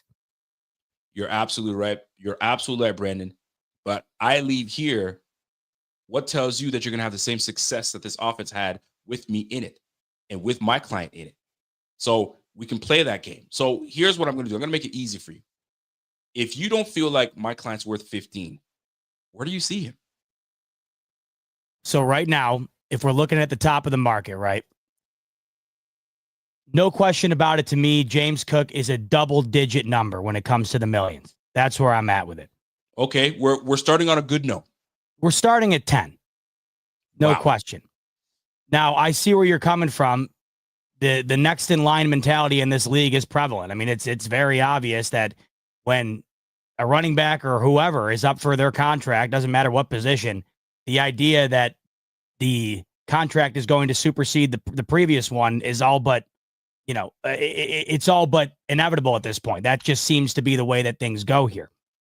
So with that in mind, however, if we're looking at $12.5 million going to Saquon Barkley, who had nearly 400 touches last year, well over 2,000 yards last year, you're asking for $2.5 million more than him while having well over 100 less touches, 1,000 less yards.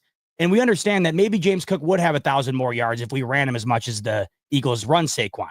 But I think that there's value to your client not being put in the position that these other running backs are being put in. And the only reason he's in that beneficial position right now is because he's playing alongside Josh Allen. So the way that I see it, you're absolutely right. Is Josh Allen as good going into the season without your client?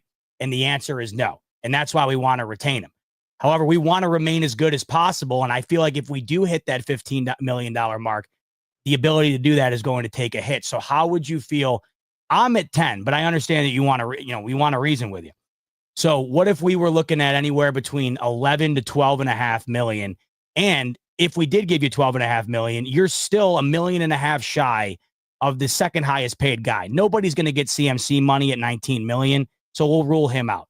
If we do 12.5 million, you're a $1.5 million shy of Jonathan Taylor, who we all know right now is the primary focal point in Indianapolis. James Cook right now does not need to be that for Buffalo, yet still can make similar money. So you're telling me 11 mil is where you want to start, or that's what you think my client's worth? I'm starting at double digits, no question about it. Yeah. Double digits sounds some semantics to me. Double digits sounds great. We already knew we were going to be in double digits. So don't insult me or my client. We knew we were going to be in double digits. So here's what I'll come to you. So you're saying 11 mil. So I'm looking at some of the top backs in this game. I got DeAndre Swift at 8 mil. I've got Joe Mixon at 8.5. So now we're in the double digits. So Josh Jacobs, he's earning $12 million right now. And he's a little older. He's got a lot of touches on himself. Give me the touches for my client. He will give you the production that Josh Allen needs. That is what's going to get you over the hump. Remember, look at the ring of honor on this team. All right? Thurman Thomas, Hall of Famer. You have an ability to have a guy that can make it. Give him the touches. I think we'll make it happen. So you say 11, I say 13.5. I think that settles it. I think my client he'll understand that, you know what, we got to leave room for everybody else. 13.5. I think we have ourselves a deal. Speaking of semantics, I see the idea that your client would probably value the idea of maybe getting more than a guy like Saquon or the guys that are at 12.5 million. I understand the optics behind that. I totally get that. You're at 13.5, 12.5 for me. And quite honestly, this is like jokes aside, I could really see this happening. How's 13 million down the middle sound? Okay. 13 sounds great. Hold on. James, you like that? All right. James says he likes 13. However, is there an opportunity that he can get on the pod with Rico and Bot to solidify this deal? Are we in with that? Because I think our client can go 13. We can run this thing back, and we can really go after it this year. What do you guys think? Well, I just spoke to the agent for the Rico and Bot show, and they said they want a little slice of this pie. Hey. They said it.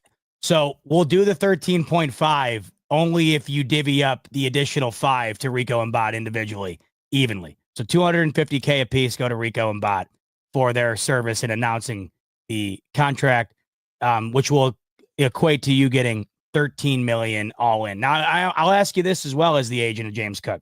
Mm-hmm. Your idea behind a 4-year deal as opposed to a 3-year deal. Where are you at on the years for the contract? So you want to give me guaranteed money? Is that what we're talking about here? Because, I mean, that's a whole different ballgame. So if you give me 13 over 3, I mean, I don't mind it. It still gives my client an opportunity to get a third contract. Is that what you're proposing? I'm wondering where you're at with it.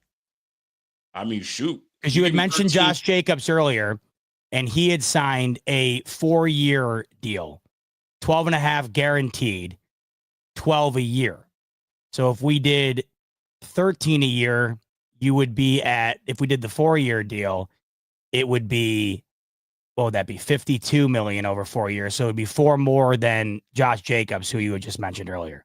And I know, Brandon, I know you like to put void years, right? You give me 3 years, you void my last year, then you now have a team option of trying to get rid of me. How about this? How about we do 13 over 3 years, no void year, 3-year deal, guaranteed all 3 years. How do you feel about that? Guaranteed all 3 years. All 3 years, 13 a year.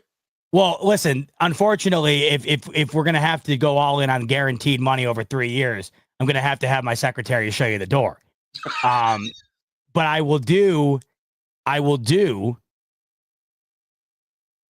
13 as a signing bonus, and then we'll do 13 over the 3 years. We could do an optional 4th year as well. Well, listen, I like this team. I want to see this team have success. So you can do whatever you need to do on the back end to fluff the numbers up. As long as my client gets his 13, and I think we're good with that. I think we're amongst the top end. CMC getting on that money, that's fine. But I think that we have ourselves a deal at 13. Can we make that deal happen? Let's shake on it. I'll shake on it. 13 for James Cook. Hey, Brandon, you're my business. guy. My client's happy. You're happy. Josh is happy. The Rico and Bot show is happy. The chat is happy because we just run right into an improv. Yes. Love it. And I genuinely, in heart of hearts, I think 13, I could see that happening. I could totally see 13 happening. Yeah. I can see 12.5 to 13 happening. But if James Cook is ready, by the way, chat, did you guys enjoy that back and forth? I kind of like the Nels enjoyed it. Nels from North Dakota really enjoyed it. He's bored out of his skull up north, and he enjoyed every second of that. I'll tell you something. Here's a side note, a little personal story about me. So before I went into high school, there was I was part of I don't know why, but I like drama. I was always like the drama guy in class, right? Anyway, and there was a high school that was just for the arts, right? I was like your modern day Tupac, right? Yeah, my aunt teaches at one, the School of the Arts in Rochester. I know all yeah, about so it. there was the School of the Arts in it was called Canterbury. Like it sounds very ritzy. And it was between myself and another kid that really wanted to go to Canterbury for the School of Arts. And I didn't really care for it because I just want to play ball, right? And Canterbury was like up there. And it was between him and I. And I backed out to say, nah, I don't really care to go to Canterbury. And it was out of my jurisdiction anyway. I would have had to take another bus and all that stuff. So never did it. But I could have, I really took that stuff serious. So this was right up my wheelhouse. Loved it. Great job, by the way, Bot. These are so fun. I don't know how it took us this long to discover the idea of doing this. I absolutely love it. And even like last week when we were just way off on the I think we would have gotten fired 10 times over last week on the Myles Garrett one.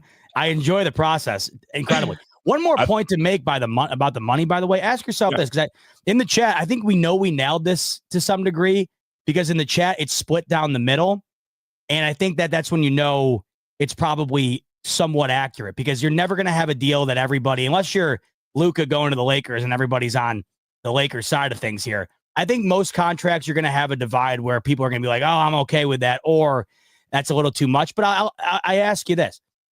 Do you think James Cook right now is better than James Conner, Joe Mixon? Do you think he's on the level of Josh Jacobs? Do you think he's better than Alvin Kamara?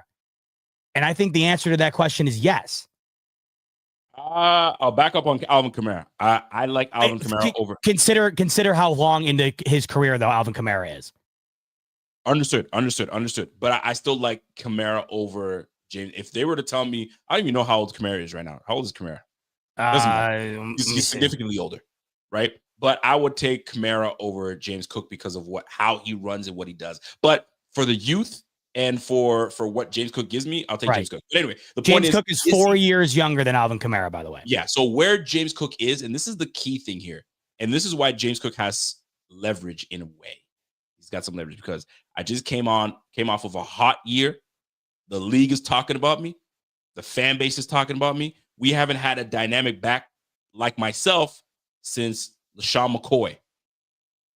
Right. Dynamic. I'm talking about dynamic. And before LaShawn McCoy, and we've had several backs in Buffalo, but who was as dynamic as James Cook with the football other than LaShawn McCoy? You got to go back before that. Was it Travis Henry? Would you go back as far as CJ Spiller? Heck no. Would you go back as far as Thurman Thomas? Right? So in terms of like dynamic, I'm talking about can change the game. You've seen James Cook do what he does. He can take the ball, rip it for 60 and get down the field. Give him a crease and he's gone. So, and he catches out of the backfield, does all those good things that helps our team. So I think 13 mil is like lower than what he's asking for. I wouldn't call Willis McGahee dynamic. Willis McGahee was definitely not dynamic. Neither was Fred Jackson. I thought of Fred Jackson, but he's more downhill than anything. I think downhill, old, reliable, but he ain't gonna break open the game for you, right? You talking about guys like LaShawn McCoy will break open the game for you. That's the type of guy that you have. But I mean, we haven't had that since. Devin Singletary certainly wasn't that guy, right? He could, but you gotta have a dynamic back in this game, man. And I was talking about it like a couple weeks ago, where guys that watched the 90s Bills, Thurman Thomas was integral to the offense. So if we're going to have Joe Brady be our guy, he's got to now, in your point, incorporate him a little bit more. Now we've given him a long-term deal. Start to utilize him as a guy that's going to be here a long time and get him more involved in the game, get him more touches. And then we go from there. But at the end of the day, I think you got to keep your pieces that move this offense, and Josh and Jimbo really do the trick. They really do the trick. You can't lose at that. So at 13 mil, I think that might be where the deal gets struck. I think so. We'll see. Now, with the idea in mind of that amount of money, is there a scenario where, say, Cleveland wanted Myles Garrett? Are you willing to put James Cook in on that deal or no? Did that answer your question? It answers my question. Absolutely. I'm not even thinking twice. I'm waking up, not even wiping the crust from my eyes. I'm gonna look for my phone, and be like, accept, deal accepted. Yeah. There's no question about it. There's no question about it. I'm not even thinking about it. Send James Cook on, and away we go. I bring it up. 12.7, whatever, man. 12.7, yeah. I'll take that. 12.7. See, now we got J-Dub saying, and we'd all love this, $4 million too high. That would put James Cook at 9. I don't think he's signing on 9. I think the optics around it being less than 10 are not going to happen. That's just kind of how I see it. No. And hear me out. There are people that truly believe that he's the next. He hasn't really hit his true potential. We saw what is the start of what Jimbo can be for the Bills. The start. So imagine him getting more comfortable, put a little bit more, like understanding how to take care of his body. And now that he understands to go full 3 years, a full season, and 16 touchdowns of what it feels like, bro, he's earned the right to ask for that money. Now it just comes down to where they can iron some things out. And would I be shocked if they said, nah, we're trading you? I'd be, oh, okay. But I wouldn't be shocked either if they said, yeah, we want to keep our own talent. And there's another thing called, there's something called ego. And men have large egos. Women have large egos too. But as a GM, you want to hit on the picks that you make because it makes you look like you're competent. Like you're not drafting these guys that are bums. And right now, let's keep it a buck. Brandon Beane is taking a couple L's here. Elam is making him look mighty horrible. Horrible. Dalton Kincaid, I need to see a whole huge third year with Dalton Kincaid. So Jimbo signing a contract extension is a win for Brandon Beane. So it's an ego. So if he can feed his ego and say, oh, at least I got Josh Allen, I got Jimbo on the second contract, away we go. Like who's hit? Actually, here's another question. Who's actually come back on a second contract from the people that Brandon Beane has brought onto the squad? In the chat, do you guys remember? Obviously, Josh Allen being one of them. On offense? Wherever. Deion Dawkins being another. Wait, Deion was Deion Brandon Beane or was Deion Whaley? I can't recall. It's been so long. It was like around the cusp. Was Matt Milano? No, he got drafted the year before Allen got drafted, so it was Beane. So that's not even so, but he got so that wasn't his guy, but he got the extension, but either or. No, right? It was his guy. It was his guy.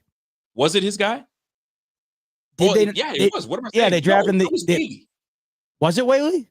I think it was Whaley. I can't recall. God, has Deion really been on the team that long? Long enough, brother. Holy hell. So, and I say this because when you draft a guy, you want to be able to bring the guy back. And that's a good thing because they've done enough and they've done enough good things that you can bring them back. Now, whether it's a short deal or not, or whatever the case is, Brandon Beane's got a decent track record of bringing his own guys back, and he wants to keep that up. But he's got some bad ones where you're like, golly, man, that didn't work out. Like Cody Ford, not on the squad anymore. Out there. Boogie Basham, second round draft pick, out. You know what I mean? So he's had some bad ones, but he's retained a good chunk of his guys, and you want to keep that up. You definitely want to keep that up, right? Love it. Thank you, Abby. Josh Allen, Ed Oliver, Trey White, you know what I mean? Brandon. So you want to be able to keep the guys that you bring on. You definitely want to do that. So if he can bring James Cook back, I think he may. And it just shows that, you know what, I made a good draft pick. I don't have to think about the running back room, and away we go. But here's the flip. To my understanding, this running back room coming out is super deep. Yeah. In this draft. So if he were to make a decision and say, too rich for my blood, we don't got the money for you, that will be something. That will be something. Anyways, we'll see how there's a whole new denouement happening. So we'll see if Brandon Beane can really show his denouement. And speaking of denouement, speaking of, did I use that correctly? Denouement. I think you did. You did. Let him showcase his denouement, and we can try to get into the New York Jets. The New York Football Jets. How about you talk about the New York Football Jets? What news has broken that we should know about the New York Jets? Before we dive into that, by the way, I feel like you should send this to your brother because there's a new favorite in the leader house for landing Myles Garrett, and you wouldn't believe who it is. The It's not Dallas Cowboys. Cowboys. Are you effing kidding plus me? 300. I was looking into this because of the idea of the potential of trading Cook in a package for Myles Garrett. Dallas out of nowhere. Washington, the second favorite. But you want to know what made me sick? The favorite to land him in the AFC, Rico. The Chiefs at plus 600. The Bills are down to plus 1,000. He cannot go to the Chiefs. If I'm the Bills, I give whatever haul they're asking for just to make him not be a Kansas City Chief. That's just kind of how I see it. So if you want to predict where Myles Garrett's going, by the way, BetUS, promo code YouTube 150. All right, let's talk about I got to do one thing before we get into that. I got to ask I'm going to call my brother because he called me earlier. I want to see if this is going to pick up because he absolutely loves James Cook. We're going to take a call, bro. We're making deals live here. This isn't just a game to us. We are really on the phones working them. We are calling the GM of the Cowboys, Rico's brother. Yo. Hey, Johnny. Yeah. What's up, man? Listen, I have you on my podcast right now with my man Z-Bot. I got a quick question. You got 2 minutes that I need your time, and I'll call you after my pod. We're talking about James Cook. Actually, do you have time to talk right now or no? You got 2 minutes, man. I got perfect. That's 2 minutes all I needed. James Cook, is he worth $15 million for the Bills to bring him back? That type of money? Yes. No questions asked. No questions asked. But you know, Jonathan Taylor, you got CMC. These guys are getting paid 14. You got Saquon Barkley at 13 mil. How can you justify paying him more than Saquon Barkley and Jonathan Taylor? Well, Jonathan Taylor has injury prone. Okay. And James Cook has been durable. And he's been consistent. And he has improved a whole lot this season. Like, I would say he's like top 5 running backs. And he deserves 50 mil is a lot though, bro. That's the market. That's the market. But if he wants championship, yeah, I would take a pay cut and sign him for 12 mils. So so Brandon Beane should say, yo, I want to build this team around, so can you take 12? What if he's like, nah, bro, I'm taking 15 and that's it? What does Brandon Beane do? You give it to him. He's worth it. Or can you trade him and just go with Ray Davis and then pick up a Myles Garrett? Would you do that? Ray Davis is nice, but I still think James Cook is a lot different level over him. All right. Listen, I know you're going to bed. I'll let you go sleep. We'll talk to you. All right. Bye. That's my guy, Johnny. He says it. James Cook. He had James Cook as his fantasy running back this year, so he loves James Cook. He thinks James Cook is the shit. So he's saying, hey, Ray Davis is nice, but James Cook is that dude. Sign him. We'll see. I wonder who he'd rather have, James Cook or Myles Garrett. I don't know why Dallas is the favorite on here. They're already talking about the idea of maybe Micah Parsons not coming back. Now you're going to bring in Myles Garrett? But here's the thing. This is why I say these players are so full of shit. I want to go to a team that is a winning team. Are you kidding me? You have the Washington Commanders that is going to be blowing up the Dallas Cowboys. Then you have the Eagles that just won the damn Super Bowl and they're not going anywhere anytime soon. And you have the Giants, who knows how much all they need is a damn quarterback, a couple pieces, and they're back to it.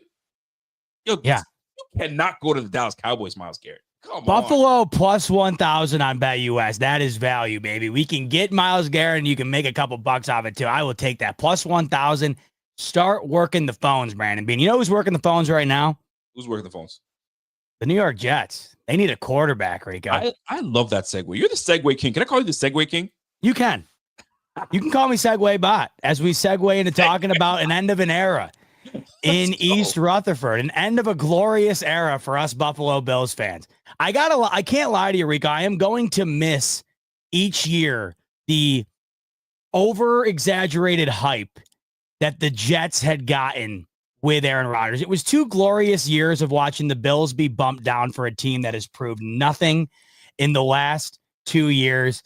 Caroline, your thoughts on Aaron Rodgers no longer quarterbacking the New York Jets? He was the guy who threw the Hail Mary touchdown. Remember when we went to the game? Yeah, that's my favorite guy. What do you think? Where do you think he's going to play next year? Bills. No. Where do you think he's going to play? Bot's like, no. Chiefs. No, yes, he's going to go to the Chiefs, according to Caroline. Lock it in. Aaron Rodgers dethroning Patty Mahomes next year. We are soaking that all in. Ask Caroline where the new PJs are. I'm looking forward to the new PJs. New PJs. Oh, Where the no new PJs? I went to TJ Maxx in my sweatpants. She's a Maxxinista. She just went to TJ Maxx.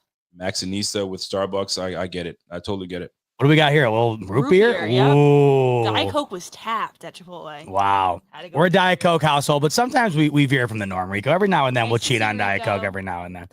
So anyway, Caroline's got Aaron Rodgers going to the Chiefs. I think we'd all sign up for that because we had gotten the Aaron Rodgers experiment as Bills fans the last couple of years, and it was glorious. Cam Newton had a better run with the New England Patriots, Rico, than Aaron Rodgers had with the New York Jets, despite the idea that we were told that Aaron Rodgers would be an MVP candidate in New York. The Jets would be an AFC East winner routinely with him. They'd go to a Super Bowl. Well, what this has resulted in, Rico, is a very brief stint that leads to Aaron Rodgers' exit after only one full season as the starting quarterback for the New York Jets. They announced today officially that they are going to be moving off of him. Aaron Rodgers says he's not done. Aaron Rodgers says he's got more ball in him. He wants to play. And the question now is, where will Aaron Rodgers be taking snaps this upcoming season? But before we get into that, Rico, go ahead and reminisce for me a little bit. Talk to me about your thoughts on the Aaron Rodgers era in New York. What was your big takeaway?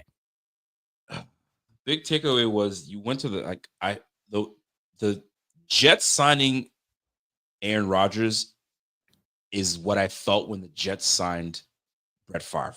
What? Why would you go to the Jets? Why? Like, don't do it. Aaron Glenn, I was like, why would you do that? So when I saw the Jets bringing on Aaron Rodgers, I was like, bro, no, it's just not going to work out. It's just not. There's something about the New York Jets that you need fresh meat, man. You need fresh meat to get out there and really get this thing going. Pause. But at the end of the day, I didn't like it. I knew it. I felt in my bones that it was just going to fail. And it did.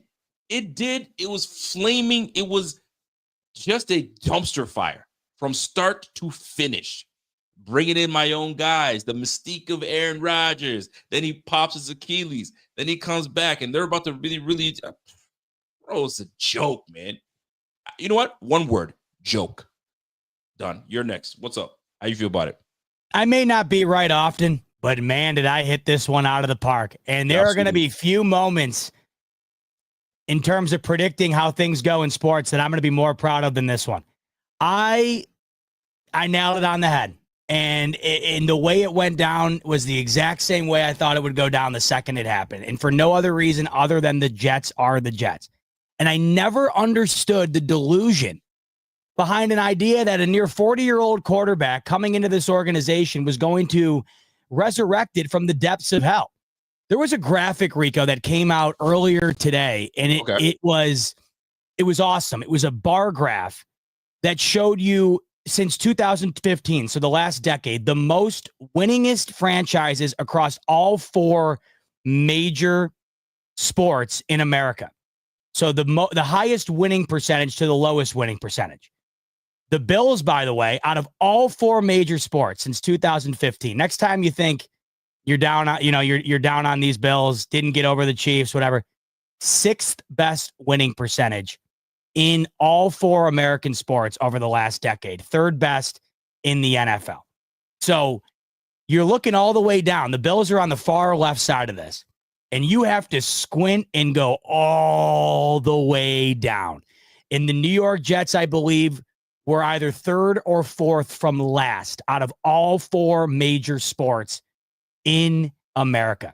And I was supposed to believe that Aaron Rodgers coming to this team was going to turn them from that to what everybody was saying it was going to be. In fact, it honestly ended up being worse than even I thought. I thought that this team would at least be vying for a wild card spot. It really never got close. The amount of drama that was also involved with it, however, this is what we're going to remember. It wasn't like it was just bad on the field, and it wasn't like the results of that were just bad. It was the amount of endless drama and headlines Yes. came from this that are going to be remembered for the longest time. And Aaron Rodgers, prior to becoming a Jet, was considered one of the all-time greats, one of the best arm talents we've ever seen. And I still think that he is. But you can't now tell the story of Aaron Rodgers without talking about this insane stint with the Jets, where there were just so many unbelievable storylines week in and week out throughout the duration of it.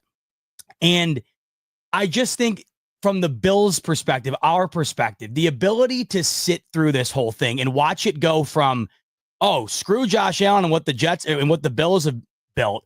Let's immediately turn the page to the idea that the Jets are going to become the next modern dynasty because Aaron Rodgers is their quarterback. Yeah, we don't want to bring you back. We, the Jets, by the way. It's not like Aaron Rodgers is leaving him at the altar. The Jets do not want to bring him back. That's what it came to. So it's I got to tell you, Rico, it was an unbelievable watch from our perspective the last 2 years. I mean, you go back to when they were on Hard Knocks, like the cinematography, or it was almost cinematic, the better way to put it. It was like cinematic the way they were trying to paint it. Like it was this whole big propaganda-fueled campaign that was supposed to make all of us believe that this team was going to rise back to the top. And it couldn't have burned out more brightly. And man, oh man, Rico, you want to talk about like one of the more one of the more failed attempts at revamping a team in recent memory.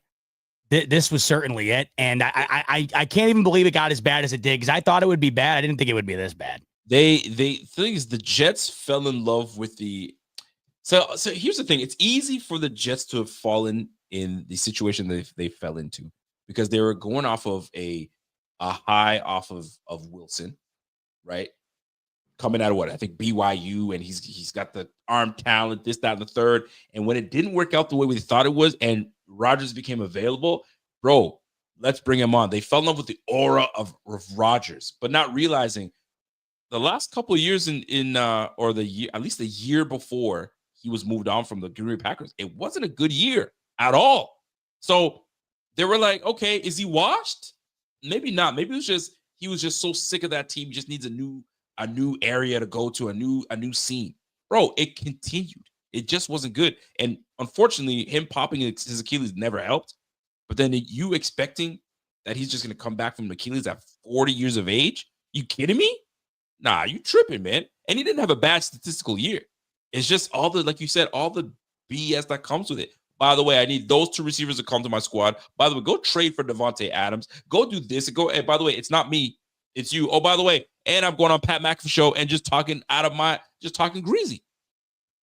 It's just too much, man. Too much. And now you become what people don't like is a distraction. And when you're a distraction, and you're a veteran guy, it's hard to check a veteran guy. A young quarterback, you can be like, yo, man, cut that shit out like Michael Parsons. You heard some of the veteran guys say, yo, we hate that he goes to this podcast. We hate that shit.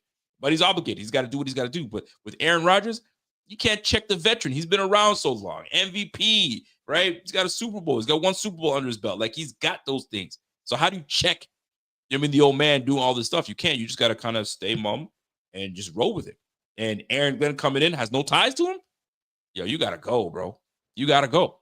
And that's exactly what they did. Now, my question to you, if Aaron Rodgers is indeed got the juice, if you will, to play another year, where is it a great landing for him?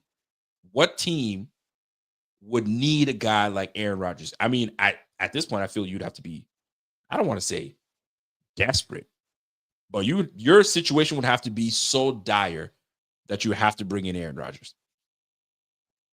Where? Yeah, it's awfully interesting, right? Where is he going to wind up going? And because like you said, it wasn't like the statistics last year paint a picture of an awful year. Right. It's when you factor in everything that went into acquiring them and then everything that went down while they had them. That's what makes it so bad. If he had just showed up like everybody else and the hype wasn't surrounding it the way that it was, and there wasn't a news headline every other week about him and the team kind of clashing heads, then I don't think it would have wound up being viewed as bad as it winds up being viewed here. So now he's gone. And the question is, one, where does he want to go? And who wants him? And that list has to be awfully small. Okay. What do you think about the Pittsburgh Steelers? And that's the team that comes to my mind. So there's long been an idea that him and Mike Tomlin have some sort of love affair. The Pittsburgh Steelers do not have an answer at quarterback right now. They're not drafting high enough to get one. And even if they were, this isn't a year to get one. And Russell Wilson, it's pretty much been said at this point, he's not going to be coming back. I personally I think neither is Justin Fields, I think. But that's what I'm wondering here. Like, I'd almost rather run it with Justin Fields than I would just like what is Pittsburgh doing here? To me, bringing in Aaron Rodgers, what's the difference between that and bringing in Russell Wilson? It's the same equivalent to me, where you're having an aging quarterback who's long past his prime come in for what is visibly a very brief stint, a year 2 max. The team around him isn't good enough to maximize on that. So what's the difference between doing that or sticking with Russell Wilson? In my opinion, I feel like why not try to go through a year and see what you have with a young Justin Fields? I feel like that, I don't know. I know that it didn't work out early with him and they moved off of him to go with Russell Wilson. I thought it was looking okay up until they did that. But I don't know. Wouldn't you rather try to see what you have with a younger guy in Justin Fields than you would just throwing Aaron Rodgers back out there again? I don't know. Okay, let me ask you this. All right, first of all, what's BetUS saying about where the landing spots for Aaron Rodgers are? That's number one. So the odds are down now because it's official that he's moving off. But when they were up yesterday, the Steelers were even money. They were the heavy favorite. Interestingly enough, the second favorite, the San Francisco 49ers, back to the Bay where Rodgers is from. San Fran. Yes. What are they moving on for Brock Purdy? That would be completely predicated on the idea that the Niners do not want to pay. They would never do that. That's the dumbest thing. If they move on from Brock Purdy to bring in Aaron Rodgers, crazy. Now, I go back to Pittsburgh.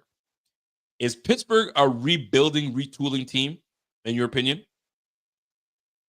I don't know what Pittsburgh is. They are the definition of the middle. Like, this is what they've been pretty much since the latter years of Big Ben's career. Like, they're not bad enough to be considered a rebuild. They're not good enough to be considered a threat.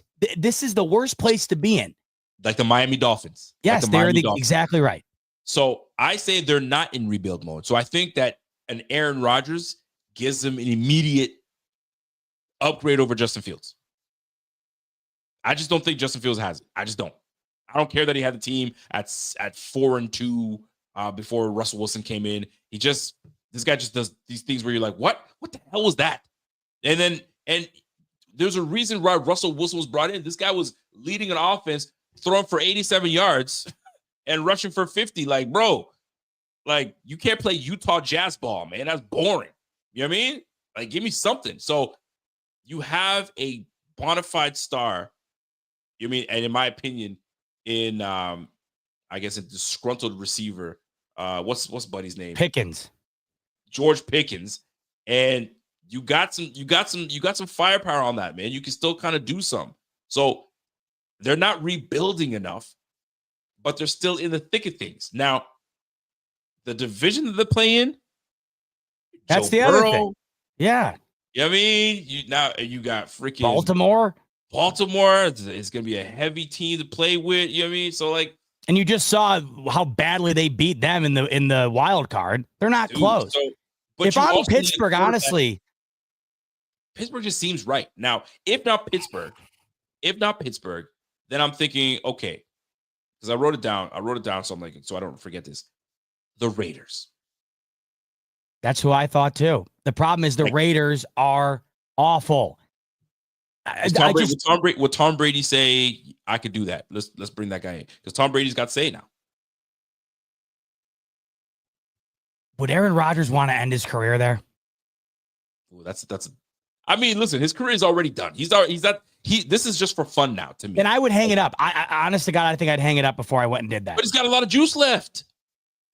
I can still play. I'd go to Pittsburgh because you are playing for Mike Tomlin. You do have a chance to go to the playoffs, right? And you do have a chance to, I mean, it's pseudo competition, but competition nonetheless. You're not going to win a title, but you are going to compete. You saw what Pittsburgh did this past year. They do this pretty much every year. They're always good enough to get around 10, 11 wins, make the playoffs, and then get smoked. At least you can do that in Pittsburgh. If you go to Vegas, you got to play Mahomes twice a year, right? You got to play an up-and-coming Chargers team twice a year. The Broncos are only going to get better. You got to play them twice a year. Plus, that roster is what? Bottom 3 in the league. You are essentially signing up to have the final years of your career being maybe 7 and 10 at best. At best. And I don't know if that's worth it. I think at that point, I would probably rather just ride off into the sunset. It'd be interesting. Jacksonville? I don't know about that. That's interesting. I don't know if they're ready. If that would be something. That would be something. But I mean, they got a whole new regime. They got a whole new everything. They're picking high. So JV is saying Minnesota. I mean, I don't know. Does Minnesota want to do that again? I mean, I understand McCarthy's coming off injury, but they're not going to want to sit him any longer than they have to. They got to see what they have in him. They spent a first-round pick on him. Yeah, you got to start McCarthy ASAP. And McCarthy was looking to be the guy to start anyway in camp. So you got to. Here's the third option. How good would Aaron Rodgers look in an Indianapolis Colts uniform? Now you're talking. How good? But that would require them to come to terms with the idea that Anthony Richardson is not going to be it. Or you just need him to sit a little longer behind a veteran guy to learn. So you're going to sit a quarterback in his third year to learn? Well, Anthony Richardson's going to his second year. This will be his second year. No, this is his third year. Nah, it's his second year. He was a rookie this year. No, Anthony Richards going into his third year. Yeah, he was injured the first year. That's why. No. Am I tripping? Yeah. No. He was a rookie. No, he's going into his third year, Rico. No freaking way. Yes, you can't bench him to learn. It's his third year. Anthony Richardson's not going to his third year.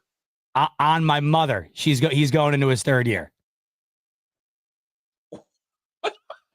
Am I on drugs? I think the idea that you don't even know that. My ish. Yeah, think about it. The idea that you don't even know that just goes to tell you all that you need to know.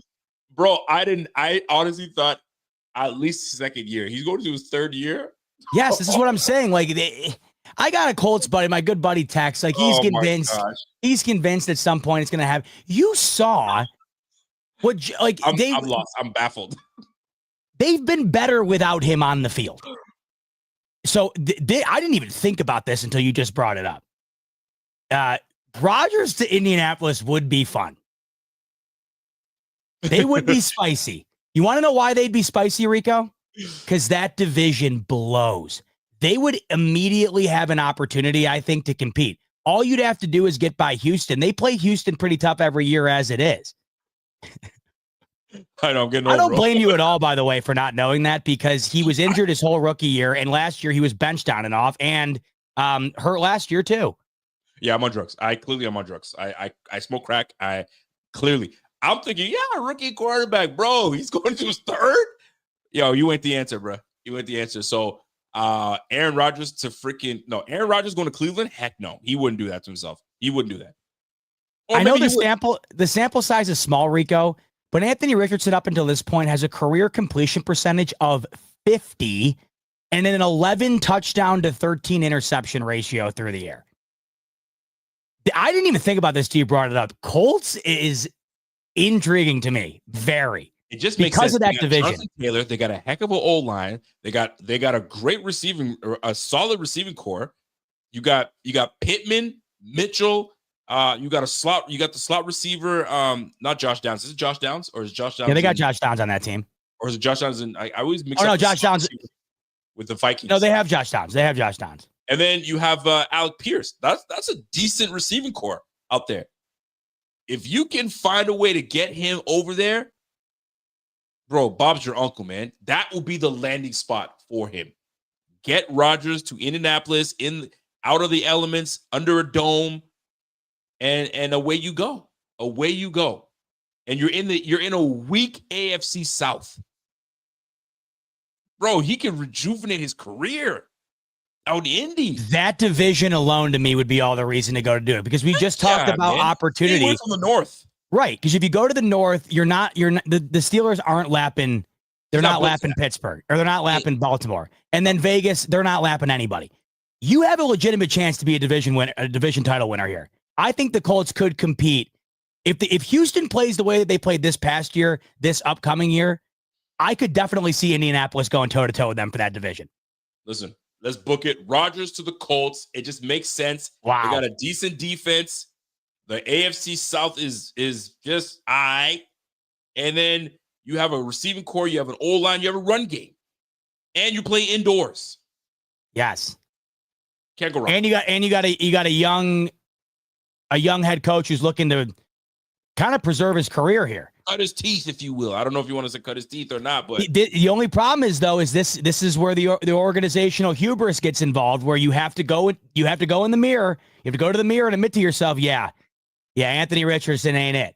That's what you pretty much have to do. And we know how tough it is for these organizations to do that. You know what, though? Is it too, you know what? The league sometimes can be very cold and they can move on from you quickly. So the real question is, did Anthony Richardson show them enough in year 2 that, all right, we can build around this guy? But when you say, I ain't gonna lie to y'all, man, I was just tired. What? Here's the problem with him. You got me looking like Russell Westbrook. What? Like, come on, son. Not only has the play on the field not been great, but when he was replaced with Gardner Minshew a couple seasons ago, they were a caught pass away from winning the division and going to the playoffs over Houston. So you've already seen the team play better without him. You are 2 years in, and I understand you might say, well, it's only 2 years. But the problem is you're 2 years in. The sample size is small. The reason it's small is because he's had major injuries already through 2 seasons. The reason why he has the injury history that he has is because he's not a great thrower and they rely on him running it far too much. So you're going into year 3 and you already know that he's got an injury history, not great on the field. You've proven that you're better with him off the field, and based on the injuries and what you've seen on the field combined, is there really a plausible argument to the idea that he's just going to all of a sudden ascend to a top 10 quarterback? I cannot possibly fathom it. So that's the tough part. And as a GM, you whiffed hard. So now you gotta A, get yourself Aaron Rodgers. B, restart. Send that guy off like you sent, like the 49ers sent off that light-skinned cat that went over there to the freaking Dallas Cowboys. Oh, I didn't even think about this. His buddy Pat McAfee, we all know that he's the former Colts legend. So it all just comes full circle. I didn't think of that either. Yeah, I didn't think about that either. Dude, go over there and just talk to the boys and say, Aaron Rodgers is ready to play. He still got the juice. And that would be an ultimate pairing. You know what I mean? A guy that knows the community, Pat McAfee. You're telling your guy all about the organization. Bro, it just makes sense. And if you want to have a semblance of winning, you're not going to do it with Aaron Richardson, man. I honestly, he might be one of the biggest busts. I mean, if not for that bum that played for the Jamarcus freaking Russell, bro, like AR Richardson, bro. AR-15, I can't call you AR-15 no more, bro. You like a little pea shooter, bro. AR-15, you let that thing ring, man. That little pea shooter, you do. What about Kirk? Those guys that I don't know if you've ever gone to a gun range before. Yeah. And took a big old gun and you don't know the power of the gun. And then you shoot. It's all over the place. Yeah, blast you back. Anthony Richardson right there. Anthony Richardson. What about Kirk Cousins? AR 1.5. That was good. Well played. Go ahead. What you say? Kirk Cousins, where do you think he goes? Oh, Kirk Cousins, available places for Kirk that would make sense. Pittsburgh Steelers. That will make sense. He's still young enough that he's still trying to prove himself, and you need a thrower of the football. You need one. That moon ball that Russell Wilson throws, it's just not it. Or send that brother to the Oakland Raiders. Somebody's got to go to the Raiders, right? Somebody's got to go there. You got a new coach. You mean Pete Carroll's back? He's going to be sitting there chewing that gum. You basically got a trio of decisions here. Sam Darnold, Kirk Cousins, or Aaron Rodgers if you're quarterback needy right now is basically what you're picking from. Are there enough teams? I mean, Tennessee needs a quarterback. Tennessee's going to roll with Will Levis again, I bet. And they had the number 1 overall pick. The Giants, the Raiders, you could argue the Colts, the Steelers, the Browns. Yo, what's up with the Browns, man? Oh, God. Dude, they're the definition of cooked. I mean, it is. That steak's So been bad. left on that So steak. bad. That's one of those steaks that you come in the day after your shift and find that no one took it off the top of the grill. I mean, that thing is just charred to a crisp. Done. Speaking of steaks, by the way, I went to a steakhouse a couple weeks ago, and I had Chicago-style steak. Are you familiar with that? No, I didn't even know that was a thing. So I had a prime, not a prime rib. It was a rib steak. Mm. I had a rib steak, and it was a friend of ours that came into town. He was like, "Yo, dinner's on me. Come on through. We're gonna have it." He goes, "I've been here before. I've had the Chicago-style steak." Side note, by the way, that was great. By the way, you come back from work and the steak's still there. Hey, nobody tried to take this thing off. I don't have an adequate analogy to put into words how badly Cleveland has just completely flipped this franchise. Chicago style steak is and medium. I used to get my, funny enough that you say that. I don't know about you black folk in here. I used to be the guy that ate steak well done. I didn't care. I didn't want to see no red. I didn't want to see no blood. I want to make sure that thing is dead. I don't want to hear a moo. I don't want to hear a thing. That's one of the 7 deadly sins right there. Well done, steak. I was told I had steak with a friend one day. And he said, "What the fuck are you doing?" I was like, "I'm just having steak." Like, bro, it's gonna take you a minute to chew that thing, man. Are you good? So, and I started to evolve, and now I'm a medium rare guy. Anyway, proceed. This steak, my man said medium tops. So there are 2 things, by the way, 2 things in life that I will look at you differently, and there's no way I can't not do it. Talk to me. Ordering a medium steak, having 1-ply toilet paper. Those 2 things, I will never be able to look differently at you. Or I'll never be able to look at you the same. If you have 1-ply toilet paper in your house, or if I'm out with you and you order your steak, well done. Just, I can't help myself. 1-ply toilet paper. Yes. That's commercial. That's school. That's at your local Walmart. You know what I mean, if you had to really do an example, like you gotta, I don't know. There's some people that I've seen. You got to wrap your arm like a mummy, man, to get an adequate session. You got to roll it everywhere so you don't miss a thing, because you one poke, it's over with. Anyway, Chicago style steak, where they cook your steak to the way that you want it.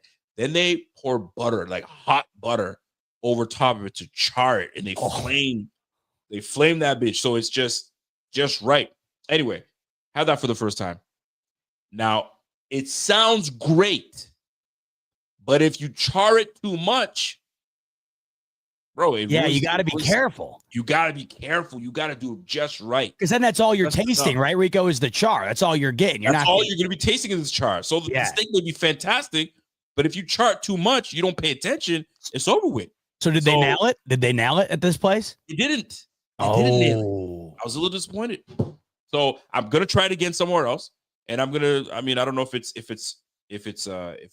frowned upon to tell the cook, "Can you not char my stuff back there? Can I watch?" Yeah. and just time it. Now, please stop. Or you can just have them do it like some of these other steakhouses do. They do it at the table for you, and they charge you like a $60 premium to watch them put a little freaking lighter on top of it. Honestly, and the wife sees my plate. She had the same thing done.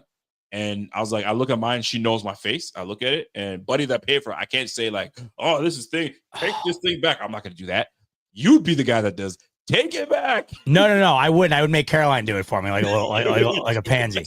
Is there anything worse, by the way? Is there any worse feeling than ordering something hungry, feeling good, and the waiter turns the corner and you see it, and you would instantly know, I messed up bad. You know what I mean? And this is the one. I was like, I should have just got it medium rare and not decided to try it, but I wasn't paying, so why not? He recommended it. Have you had the Chicago style? Oh, so you're going out with the guy. Not only is he paying for it, but he recommends it, so you have to get it. So what do I say? No, nah, I'm just gonna stick with. No, I'm gonna get the chicken fingers and fries. You feel me? You know what I mean? So I was like, you know what? I'll take a recommendation. Let's do that. Let's roll. And what we did, the parts that were not charred were great, but there was some char. My wife's like, "Oh, That's the best part. You nuts? Anyway. Oh, so Jenna likes like the burnt Loved pieces? It. Oh. I was like, fam, I think you're just putting on for your friend because you know and I know damn well this is charred. Too charred. And I don't mind me some crisp. I like me a little burnt. Of course. I mean, that wasn't it. That was so I love the analogy you saw, like the being put on the top coming back the next day and seeing that that's the steak you got. Did you also look around the table and realize that other people had made better decisions than you too? Because that's also a top 10 worst feeling. So we were in the back a little bit, so I couldn't really see what was going on. But then the waitress was like, "Oh, that's really good. Great choice." Oh, so they were hyping you up. Oh, don't they ever? Because I like to talk to the waitress. I'm more of a sure. Tell me more about this. Like, would you say it's good? And I don't know about y'all, but I love going to restaurants let me see if you've ever been in this position before. Black folk will know what I'm talking about. I'll go to a restaurant, especially when I go to the States. I don't know what it is, but I go to the States, I go to a restaurant, and Rico got booted from the stream because he was about to make a terrible food take, I fear. But he's coming back on to defend it. I came back out. I came back. Oh, I keep coming back on to defend it. I said, I fear Rico is about to make a bad food take. That's why he bounced. But here he is to defend it. So I'll look at the meal and I'm like, yo, is this good? And I always love my black waitresses or waiters because we'll look at each other and they'll tell me, nah, it's not so good. Ooh, I like that. I appreciate it. Love it. Hell yeah. Some waitresses will just tell you, oh, it's really good. It's amazing. Bullshit. I want the truth. And I've had some white folk tell me the same thing. But I'm like, I mean, for real. Like, is it? And they're like, no, it's really good. You really like it. I really love the mushrooms and this and that. I'm like, all right, cool. Yeah. Black folk don't even have to tell you it. They just kind of give you they give you a little thing like, nah. Or if it's really good, I get it all the time. That's the one, yo, you're not going to be sorry for it. Trust me. You know you're in good hands. Yes. So when my man was like, yo, the lady was like, yeah, I recommend it's really good. And she charred that thing. I was like, all right, I ain't going to trust you no more. You know what I hate? When the waiter, everything he recommends is the highest priced item on the menu. Just that's the only reason why he's recommending it. It's like, shoot me straight. Shoot me straight. Yeah. All the chef specials or the recommendations, just the most overpriced BS on the menu. Like, come on, you're not eating that shit. That's not what you're into. I have the wife and I, this is why we get along very well. I got no shame to say, yo, listen, we're on a budget today. This is what we're trying to do. Let me know what's good. And you know what? You build the rapport and they say, okay, you could do this and do this. This is what we normally do. We do this in the back. We don't even put on the menu. You want to do that? That's when you know you found your waitress and I'm ready to tip. Whatever you need, I got you. Anyway, I digress. One of the worst experiences I ever had to this type of story, and anybody who's ordered nachos at Chili's before, and by the way, is that the worst sentence I've ever said in my life? Anybody here order nachos at Chili's? It feels like I'm doing my opening act here at the Improv shop down the street. Love it. I'm a huge nachos guy. If I could take like 5 meals to a deserted island, nachos would be on the final 3. Wings would be number 1. Nachos would make the cut. So, Mexican style restaurant nachos are almost a guarantee for me. If you've ever gotten nachos at Chili's, you know what I mean. The nachos at Chili's. Hold on, I gotta find a picture of these. Keep going. I like this. So nachos to me, like nachos they're only as good as like how loaded up they are. It goes back to the Tim Robinson bit, like where he goes up to I think you should leave. He goes up to the waiter and asks him to go tell the girlfriend that she's eating all the loaded nachos and to tell her to stop, because that's what makes it great, right? So nachos at Chili's. I didn't know this was a thing. I've never seen anything like it. They are really good. Here's the problem, okay? This is how they come. They individually wrap like 8 chips and serve it on a table. I'm a grown-ass bearded man. You put 8 tortilla chips on a plate in front of me as a meal, and I am going to be on the verge of tears. They're delicious, but dude, I'm going to eat it in 10 seconds. You're done. When I'm thinking nachos, Rico, I'm thinking a plate that's going to be taking me a minute to plow through. So that's one of those examples to me where it's like the first time I ever did, I'm like, oh, they got, how can you screw up nachos? And they bring them out. And I'm thinking to myself, wait a minute. You mean to tell me there's a dude back there that individually dressed up 8 tortilla chips and brought those out to me? That's wild. By the way, side note, for those that were trying to chirp at my Canadians that whooped on the Swedes last night, and I don't want to care that we went into overtime. My man Crosby was that dude. Don't sleep on Crosby. Oh. Don't sleep on Crosby. USA better do something today. I don't know who y'all play today. Is it Finland? Who y'all playing today? I think that's what it is, Finland. Y'all better win. That's all I'm going to say. Because I don't want to hear it. Y'all better win. Because if my Canadians keep rolling, you know what I'm saying, and keep smashing from one team to another, y'all better watch out. You're going to hear from me. I don't do a whole lot of hockey. But my boy McKinnon, I think his name is McKinnon. Or McDavid? Yep. My bad. Is it McDavid? Oh, McDavid. Connor McDavid? There's a McKinnon, too, isn't there? I think it's a McKinnon. They're all, listen, man. We're all, listen, this is what we do out here, bro. I'm not a hockey guy.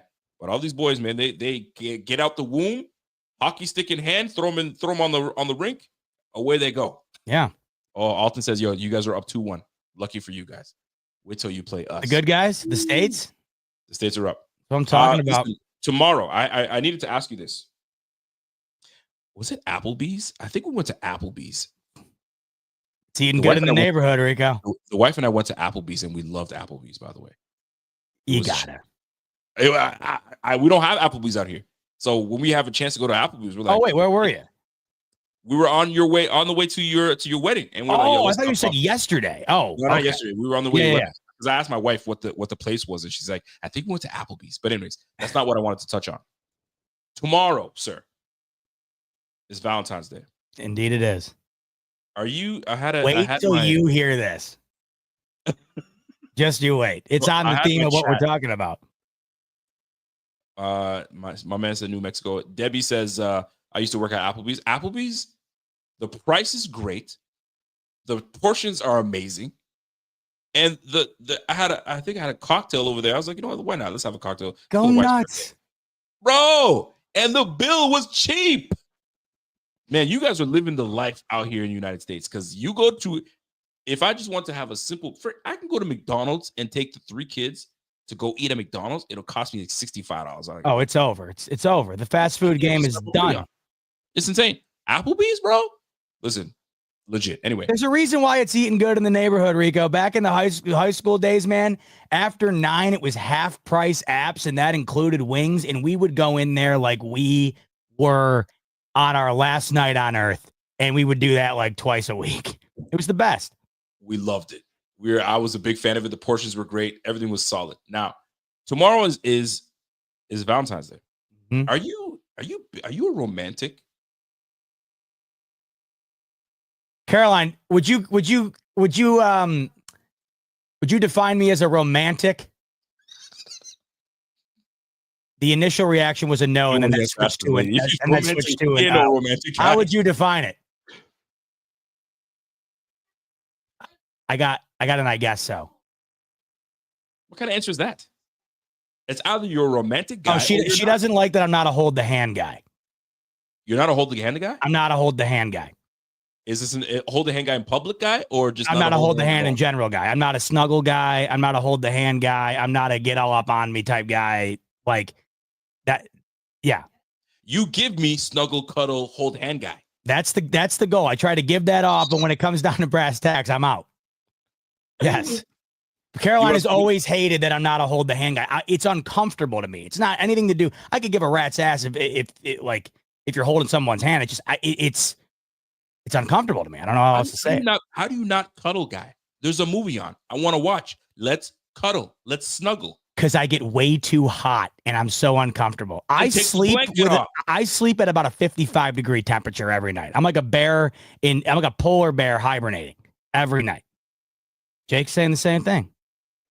So hold on. So wifey and you guys are walking in the mall. And she goes to slip the old hand, the old clock. I'll give her about 30 seconds on it, which is routine in a lot of areas. But the holding the hands in general. 30 seconds. He's like, all right, we done. Get out of here. Sweaty palms, man. Like I can't free flow. Yep, I'm out. I'm sorry. It's very restricting. So love language, physical touch is not your thing. Yeah, holding the hands is not the thing. I'd rather do a hug in public for like 30 seconds than I would holding hands. Fascinating. Yeah. Debbie said Rico's a cuddler. Hey, I'm a cuddler. Are you? I'm sitting on Rico's the a couch. cuddler, Caroline. Come on through. Come on through. Get in here. She says Get in she's here. I'm jealous. good. I mean, Now, is Jenna a as long cuddler? as you're not a mover while we cuddle, stay put and chill. See, good. I'm a mover, dude. I'm like a fish out of water when I'm sleeping, man. I'm moving every 30 seconds. Bills fan for life says hot take Valentine's Day is not a holiday. It's second hot date. It's a second hot take. Valentine's Day is pointless.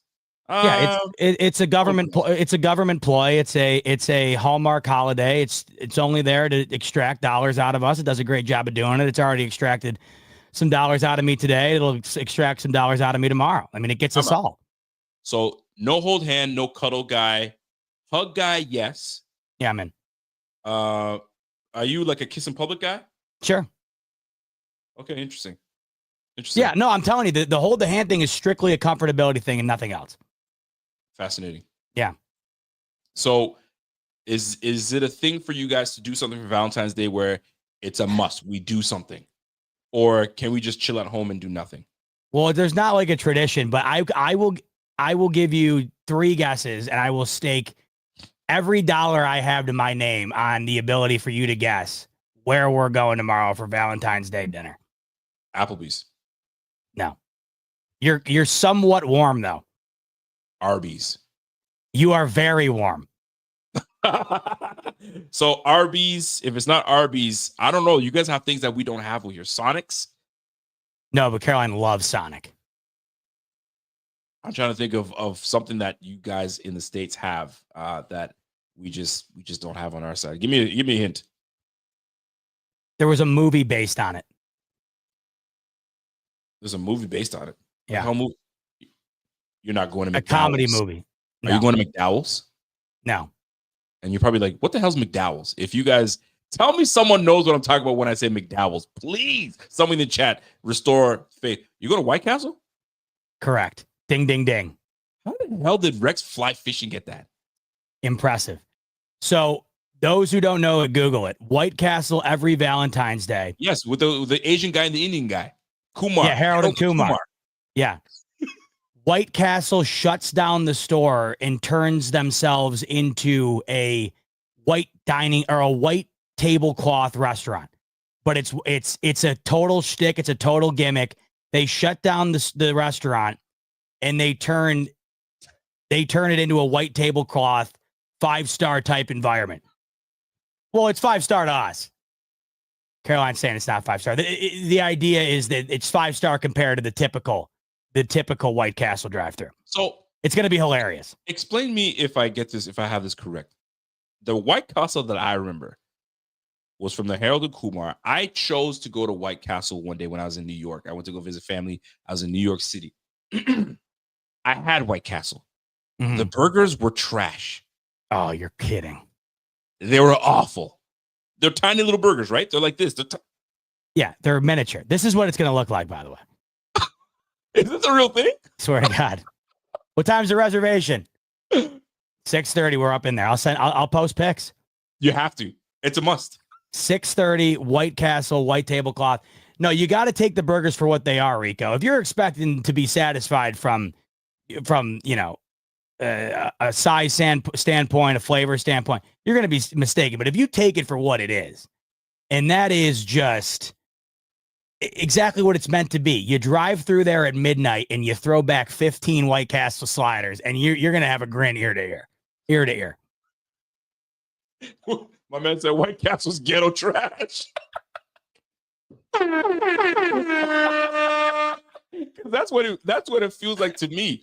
These weak ass tiny dude, this is why it's gonna be so fun. How funny is it gonna be? We're gonna go to White Castle and eat white tablecloth slider burger. It's gonna be a riot. It's gonna be a riot. What needs to happen for me, what would make this experience, like, if you're gonna do it for real. Like, go all out.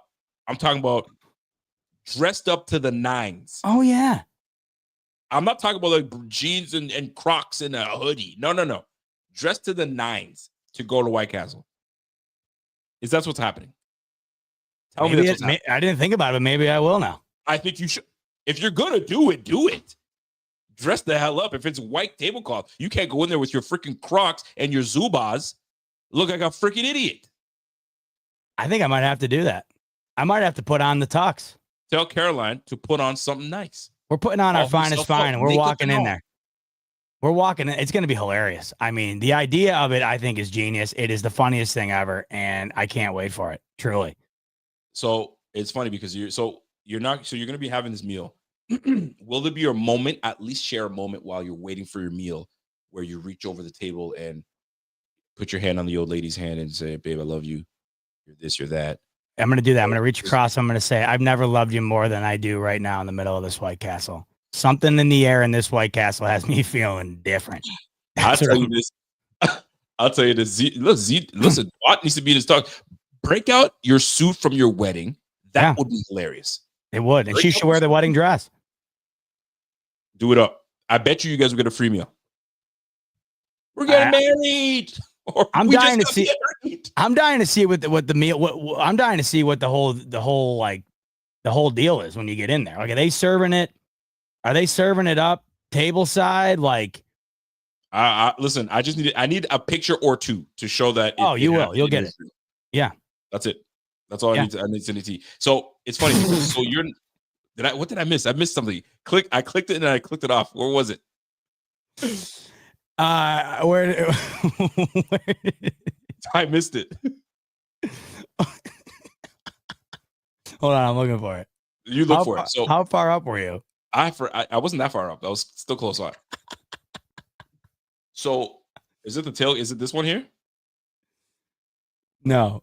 Okay. So as you're not the, and I don't know about people in the chat here. I'm not I don't mind the cuddling, the holding hands. You know what I'm not? What? I love you guy. Oh, so I am big time. We've talked about You're this. an I love you guy? Big time.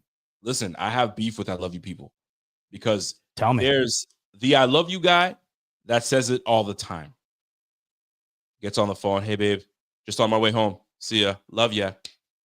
I'm about to go to bed. Love ya. Bro, my wife's family is all about the I love yous. Oh, yeah. I don't know if it's because I grew up in a Caribbean house. We don't do that nonsense. And I call it nonsense, which is crazy. But we're not a I love you family. So I've always grown to we don't say that, right? Shout out to all my Caribbeans in here that know what I'm talking about. Anyway, so Haitians more specifically. So my wife, when I was getting involved with their family, we'd be sitting there hanging out, playing cards, doing whatever. And it's time for everybody to go to bed. I must have heard 16 I love yous. I love yous. Because they'd say I love you. It's like guy that's leaving the party but never really leaves the party because he's still, walking out the door, but has a little conversation, walks near the door, gets another conversation in. That's how my wife's family is, saying I love you. So I made a rule with the wife. She knows better. You get one I love you a day. Make it count. Make it count. Because I have a theory behind it. When you hear something so often, it's so your quality, not quantity, is what you're getting at. It's all about quality because when you hear that I love you from me, he means it. He absolutely means it. I love you, love you, love you. Now it's just love. I love you turns to love ya. Love ya. No, bro. If you're going to get an I love you from me, it's going to be quality. I ain't going to give you a whole bunch of I love yous all day. You get one, we make it count. You choose when you want it. Before we go to bed, cool. Before I leave for work, gotcha. But I ain't doing this whole I love you business. We ain't doing all that. That's so funny. No, because I totally see where you're coming from, but I couldn't be more the opposite. I'm on Jenna's. You and I are the same, Debbie. Let's go, girl. So I'm with Jenna the whole time. So here's how I got to be what I became. My mom was obsessed with Oprah growing up, or when I was growing up. My mom was like the Oprah queen. Everything Oprah said was gospel. My mom read every single Oprah's Book of the Month book growing up. There wasn't a single episode missed or whatever. And there were always just these things. There was always these tragic stories on Oprah and whatever. And my mom was always very there were certain things that she was always very over the top on. One that is still instilled into me to this day is my mom is the type of person that checks the burners on the stove every single time she leaves the house. Now that's what I do. I can't leave the house without going over to the stove and making sure the burners are off, just because you always check. Yeah, because you don't want to end up on an episode of Oprah because you left the burner on. So what I'm getting at is my mom and I love this. I'm glad that they did this because I totally agree with this. Is where I'm at. Every time one of these tragic stories would come on and someone would come and share it, the one thing they'd always say is, "I wish that I had a chance to say I love you before something bad happened to whoever, a family member or whatever. So growing up, you never knew the last time you'd speak to somebody. So that was always our mentality. So the way it is, I'm like this with my mom, my dad, and Caroline. Every time I leave the house, end a phone call, or anything in between, when there's an end, it always finishes with an I love you no matter what. No matter what. I understand the premise, and that's why my wife says it all the time, because you just never know. Mm-hmm. You just never know. And in my process, and I respect it, girl, you know by my actions. I'm more of an actions guy, right? It might be me walking by. I may not say it, but there's certain things that I do that mean it.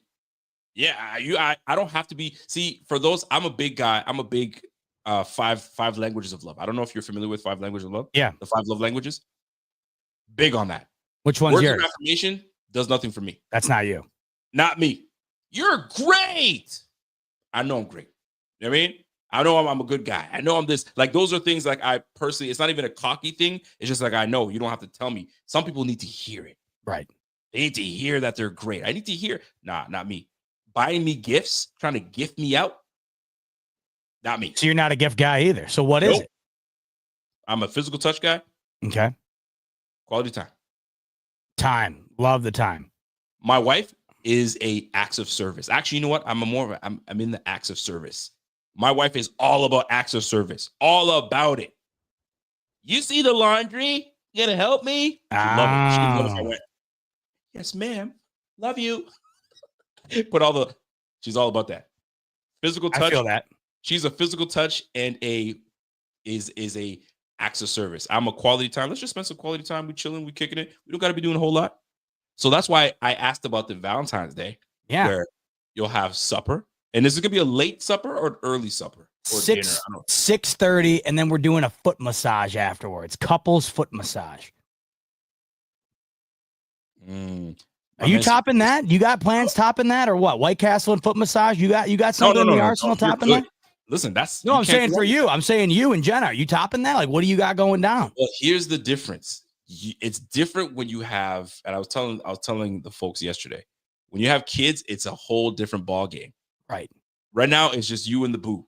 So you and the boo can do those things. Go for supper, have a relaxing time, come back, foot massage, maybe watch, a movie here and there, and go from there. For me, I already had the girls asking me, Dad, what are we getting for Valentine's this year? Because I make it a point to get my girls something for Valentine's. Very good. All the time. So when it's time for that dude to come through and try to, try to be the alpha, and he's like, this is how we do it. No. My dad knows exactly what takes place. I see it around the house all the time. You know what I'm saying? So they know better for Valentine's. Yes. Another point that I like to say, because I know some people my man Jeff says he agrees with you, by the way. He says, agree, bot. Say what you need to say. You may never have a chance to say it again, and nobody likes living with regret. Totally agree. I'm totally with that, by the way. I totally agree. That's why I'm with that. That's why the physical touch. But the way that you act, though, however, doesn't necessarily what I was about to get into. Yeah. So I can walk by and she might be, I don't know, standing there doing something with the little guy, or she's cooking supper.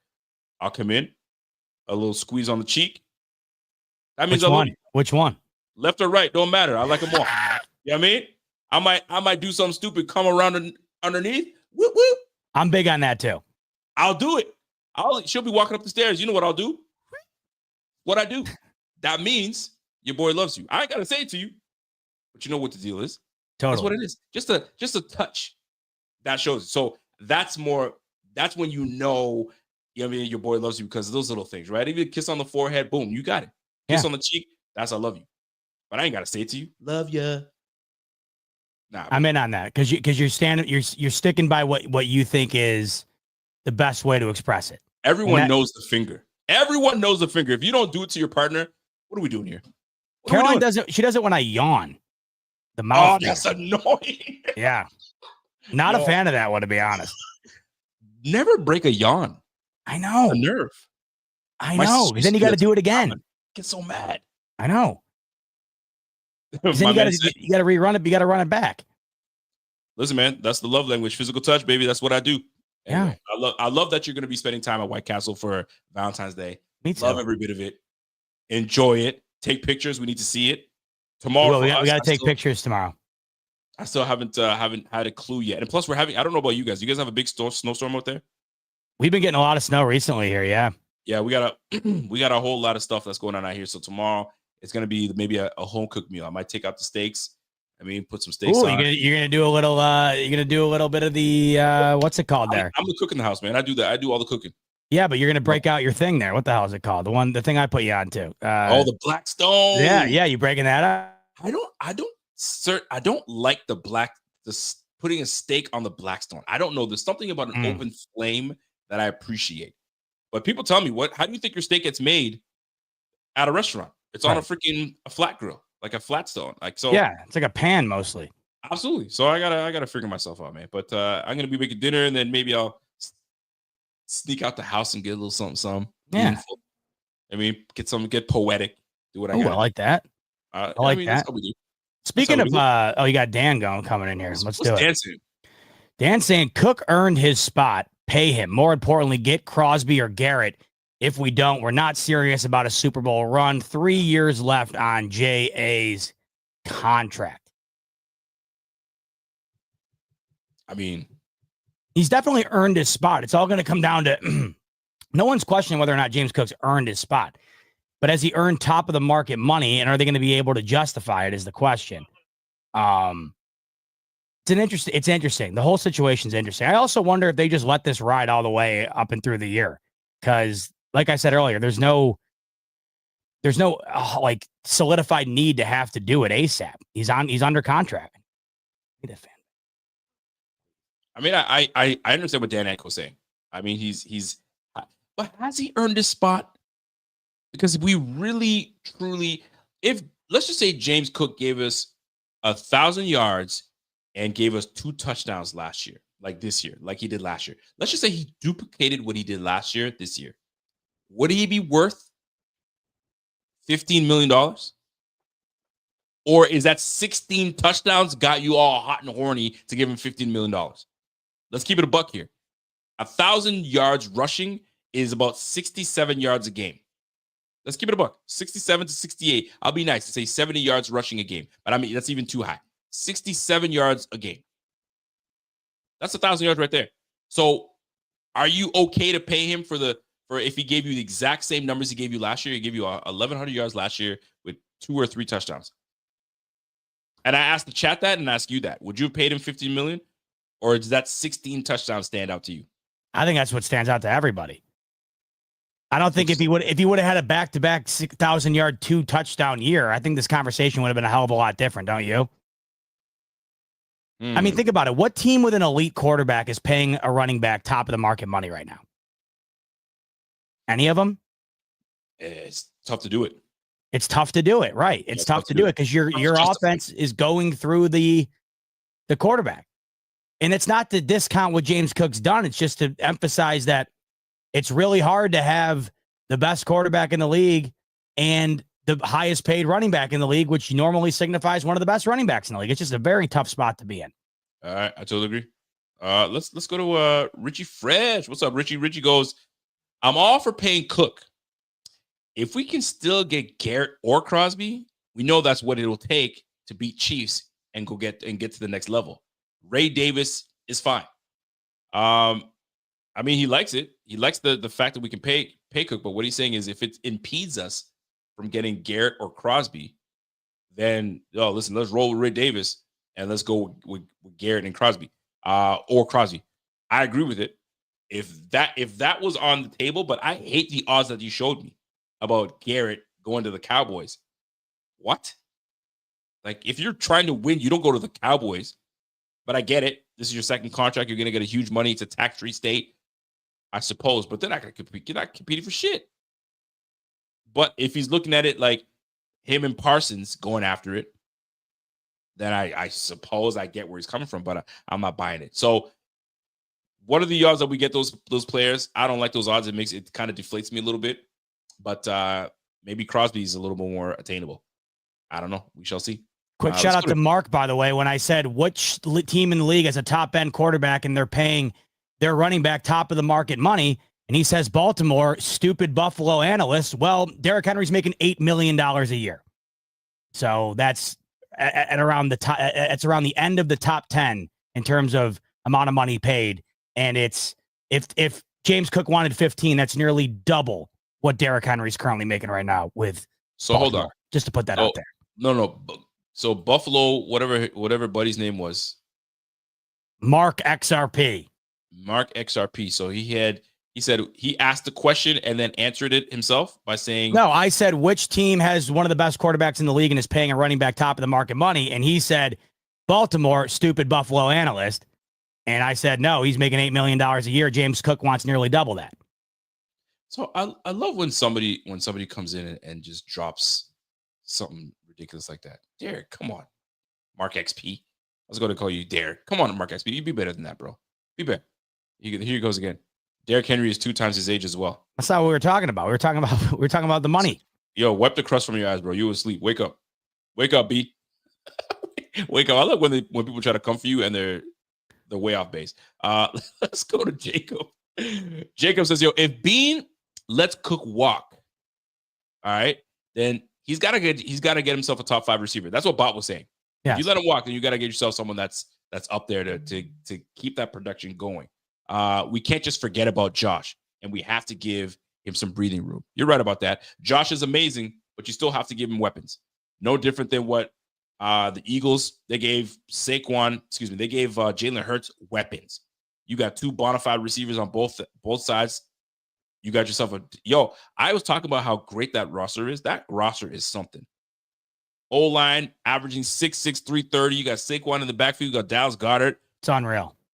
And you got those 2 receivers out there, and you have Jahan Dotson in your slot, former first rounder. Like, you got 3 first round receivers on that squad. Unbelievable. They're absolutely loaded. It's insane. Howard Rosen, man. They're void of your money. That's the thing, though. If they don't do it right, the chickens are going to come home to roost at some point. But hey, who cares when you win a Super Bowl? That's where I'm at. I mean, who the hell cares? That's the point. Yeah. You play to win the game and the freaking Super Bowl. That's what it comes down to.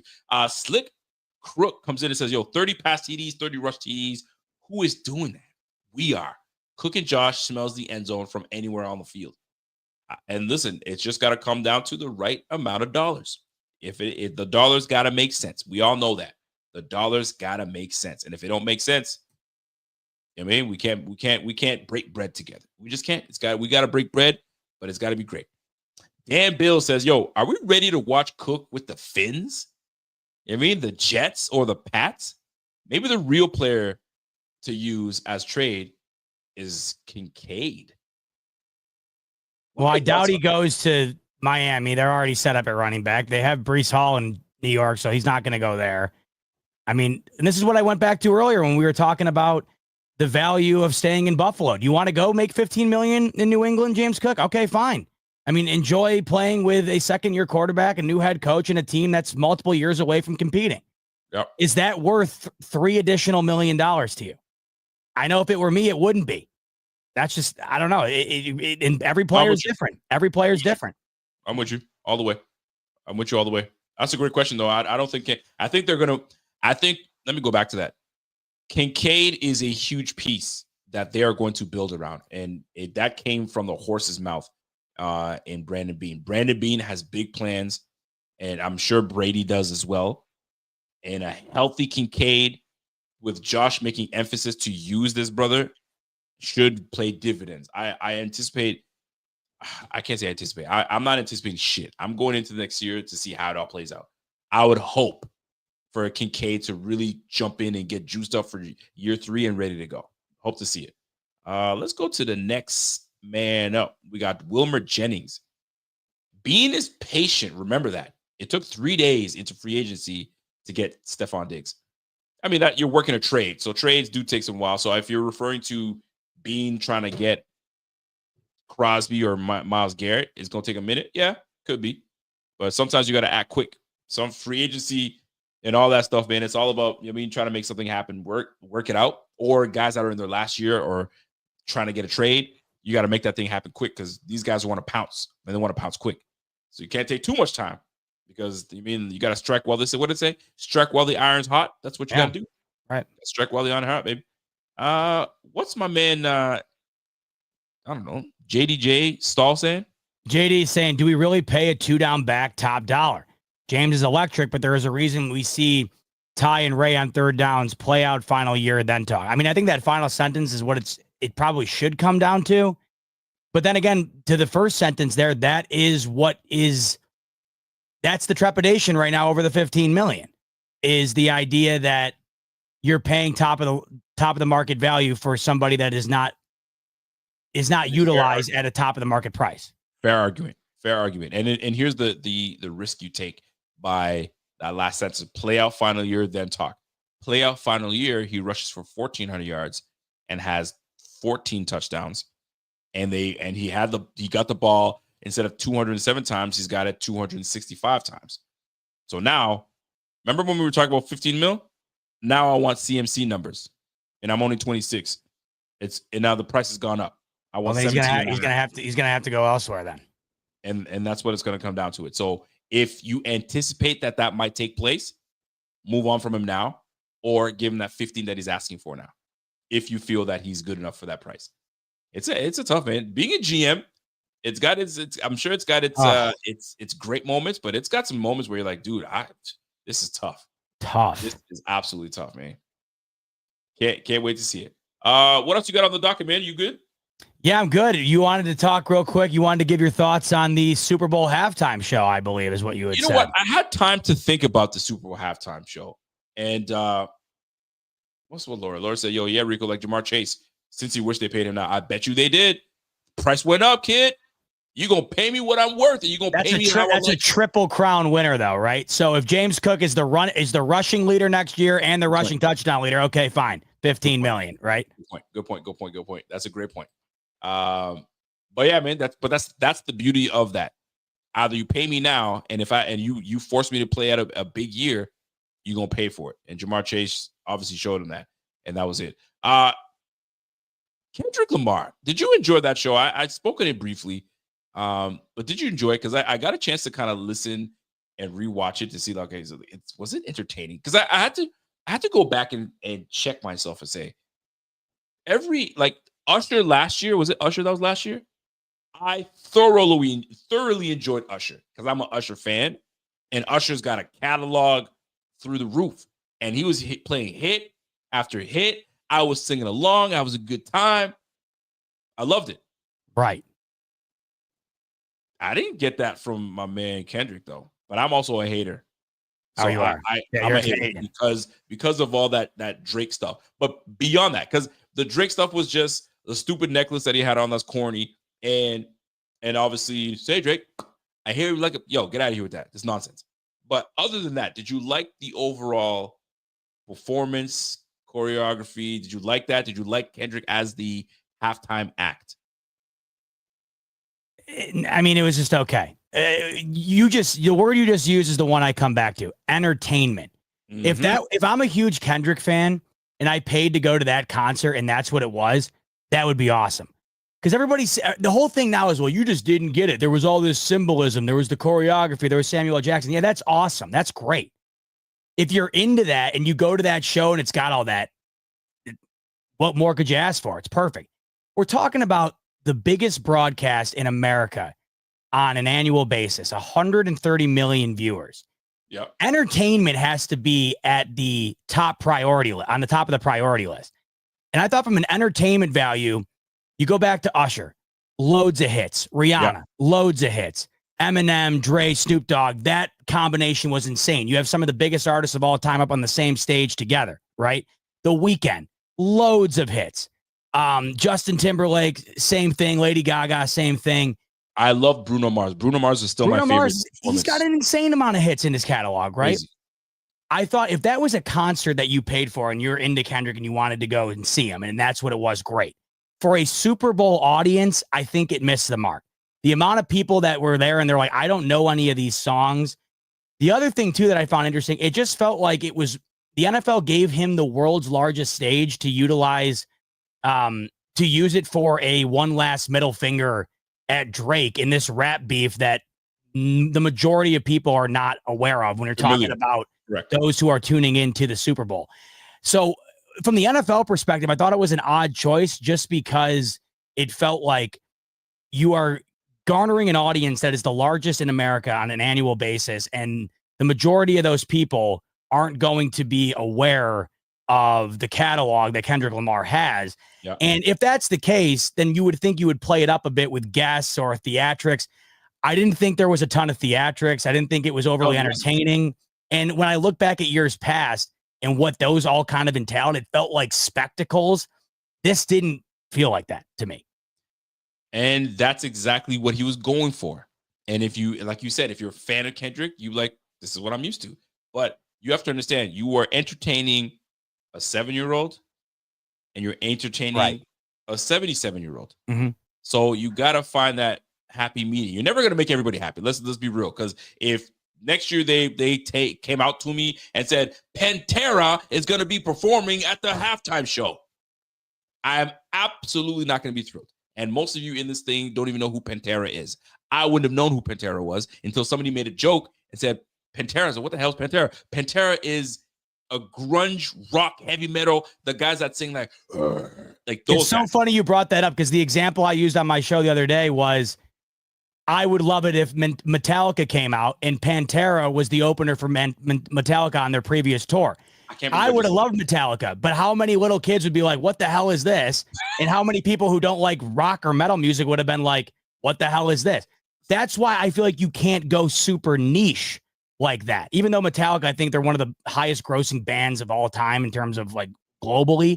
But that's why I think pop music works so well, is even though you might not be the biggest fan of it, everybody knows the hits. Everybody, like you just said, 70 or 7 years old. That's right. And by the way, I do not listen to Pantera, but I know Pantera because you know what I mean? You got to do your information. You got to get your information down, right? But that's the thing. You've got to do these. You got to do hits. Like if Toto came out and played at that, I would have rocked with it because there's some tracks I like from Toto, right? Love is it always on time. That's my ish. Hold the line. Hold that line, baby. So like you listening to Kendrick with playing some songs that people don't know, bro. You got to entertain people. And a lot of people right now are like, yo, we don't want to hear no sneak message. It was message. Look deep. We don't want to look deep, man. We want to be entertained, man. Let me sing with it. Let me dance with it. Let me hip. Let me rock. Let me do all that stuff. So for some folks, he missed the mark. And I saw footage of a guy panning in the stadium just to like show how everybody's rocking with it. There were people just standing there like, just not fazed by it. They didn't like it. How'd you feel about those bell-bottom jeans, though? Were you feeling those? I saw online that those bell-bottom jeans cost like $11,000. That's what I saw. Yeah. I saw someone post, they found them online. They were like $11,000. Listen, if the Commodores would have come out and rock out Earth, Wind, and Fire, if they just played Earth, Wind, and Fire over the radios, bro, everybody would have rocked out. Last but not least, let me ask you this. Would you have replaced Kendrick for Lil Wayne because that's Lil Wayne's city? Oh, by the way, I'm being told they are $1,100 jeans. My bad. That's way better. $1,100 jeans is way better. Yeah, I got a couple $1,100 pair of jeans in the closet. By the way, I got to bust those out. That's absolutely what $1,100 pair of jeans. That's crazy. Who you say, Lil? I thought that was the obvious answer. I love Lil Wayne. When I was growing up, that was my favorite. He was always really been my favorite. Really? And yeah, love him. And he's the New Orleans native, right? And it just felt like the logical choice. Plus, here's what works with Lil Wayne. And I know everybody who loves Kendrick hates Drake. If Lil Wayne came out there with Nicki Minaj and Drake, it would have been a spectacle. Everyone knows those hits. Everybody. You bring out the Young Money crew, New Orleans native, and Lil Wayne. It makes a ton of sense. And here's the thing about the Kendrick Drake beef or whatever. Yeah, maybe Kendrick is the better rapper or whatever. Drake's catalog when it comes to the hits, I mean, it's everyone would have known it. This is the one thing I get back to. Like from an entertainment value, when you're talking about the audience that you have, it feels like you got to placate to that. That's not necessarily what it felt like Sunday was. I'll tell you this. I can't stand Lil Wayne. I'm not a fan. Really? Of the whole gremlin, the way he talks, it drives me nuts. It drives me nuts, man. Just talk like a normal individual, bro. I don't know. Like it just drives me nuts, man. And he ain't a performer. He does have some hits, but would he have performed it to make everybody kind of go out and do what, you know what I mean, what you do? So now what would have been dope is if Kendrick came out and gave a bit of a set to Lil Wayne. One song that everybody knows, maybe Fireman. You know what I mean? And the Fireman. Imagine you heard the lighter flick, but before the lights came on. You would have had people go nuts.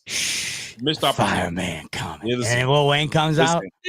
Listen, it would have been fire. But you know what? Thank you. He is a little gremlin. He is a little gremlin, man. I'm not a fan of Wayne, man. I've never been like that. Not for me. Here's what I'll say though.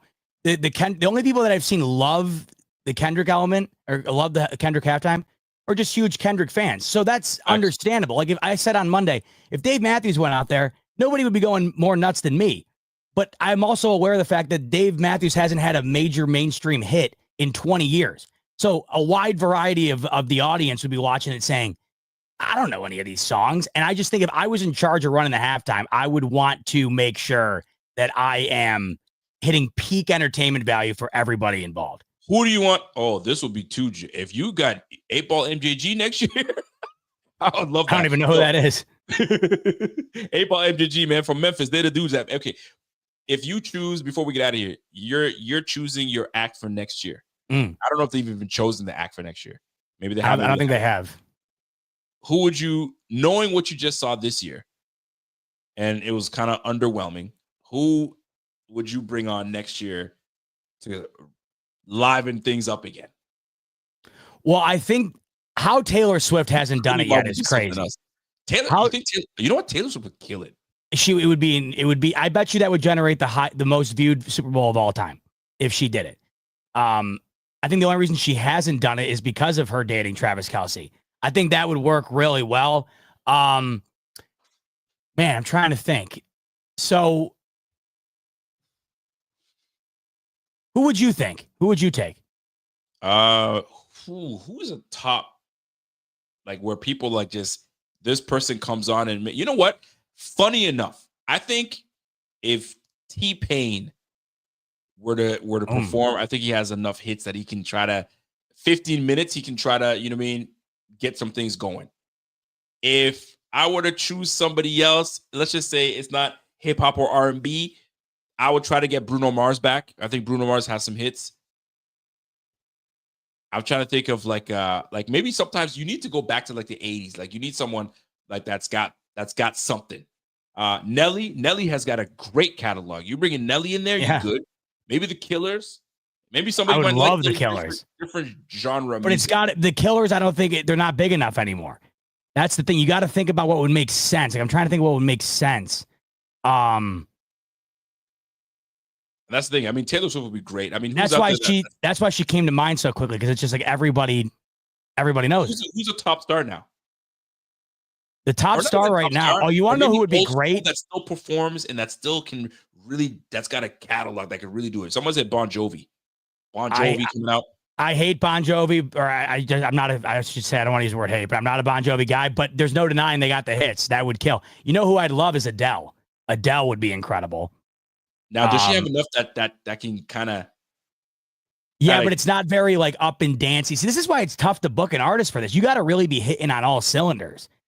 I think you know what though. I think country seems to like always have a grip. Oh, I know, but I hate it so much. I just, my God, if there's one genre of music that I have to turn it off instantly when it comes on, it's that. Bro, but I'm telling you right now, man, people, it's like a generic, you can play country anywhere and you can kind of like Jenna, you name a song, she got it. This girl loves country music. Loves it. When we do road trips, really? I drive, I pick my own music. When she drives, here we go. I got to listen to country music. I mean, so country might be the way to go, but some people are not really about country. Well, Post Malone, Richie's saying Post Malone, that would make sense because he's got the country and the pop hits. That would make a lot of sense. Chris Brown's another one too. You want to talk about entertainer. That dude can dance, can sing. He can do it all. He's another good one. Chris Brown would be great. Yeah. He'd be great. And he's far removed from the whole Rihanna thing that he can get it. Drake would be the ideal person to do. I mean, Drake would be an instant hit. I mean, anybody who's saying Drake he wouldn't be is crazy. This is for the Kendrick Glazers in this place. Drake is going to get the World Cup. And that is where he's going to Oh. floss. You didn't hear the rumors? No, that's a real thing. You can have Super Bowl. I'll take World Cup. Wow. I mean, global. You know what I mean? So, because the World Cup are starting to they want to do halftime. So, for the World Cup championship game, boom, you get that. Post Malone's probably the best suggestion I've seen in here. Post Malone would be nice. But, I mean, listen, Anderson .Paak, there's a whole lot. Listen, man, we'll see. We'll see what the NFL decides to do next year. Don't forget, Jay-Z is the one choosing the acts. I think he's the head of. You know what? Jay-Z would be good too. I mean, Jay-Z would be good because he could. The thing is, I think that you also have to have like going back to this one this year.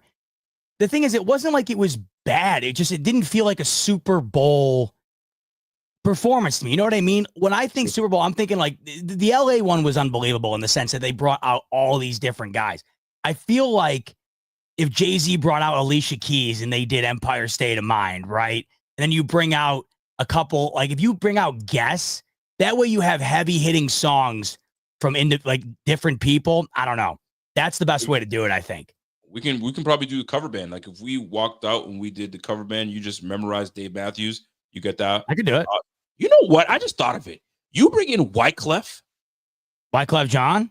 Wyclef and the Fugees? Ooh! Bring Lauryn Hill back? Bro. I mean, Prize is in trouble right now, so you might have to look around. But Fugees, Wyclef, you bring that, he'd have the whole place rocking. Whole place rocking. We'll see. Robert's saying bring Benny the Butcher out for the Bills W. Now I'm in on that. How about that? Can't go wrong with Benny. Benny for a Bills W. A couple more super chats before we round out, by the way. We got Brandon coming in. I don't think he's worth the money because he doesn't seem to be a leader on the team, and he doesn't seem to be excited to be a Bill ever since drafted. I think that's just the way he is. It's kind of the same thing with Amari Cooper, but I don't think you necessarily need this resounding leadership quality. I think when you have the MVP at quarterback, that's kind of how I see it. Not everybody's like that. Some guys just play ball. And that's it. I get what he's saying though, because he's not. That's just who the type of guy he is. He's not an outspoken guy. He's a reserved guy. I don't think a ton of teams do. I don't think you think running back when you think of looking through the guy for leadership. That's kind of how I see it. I mean, you got to be built for it. And I don't see him doing that whatsoever. No, that's just not his bag. I just don't think that's him, which is fine. I don't think that quarterback's different because the quarterback has to be the leader. When you already have a guy like Josh Allen, I think you can get away with not having, an outspoken running back. Your quarterback, maybe a receiver, one of your linemen, potentially your center, linebacker, safety, and then. If your kickers, if he's got enough balls to be a leader, your kicker. Yeah, why not? You know what I mean? Someone on special teams, but that's the way I look at it.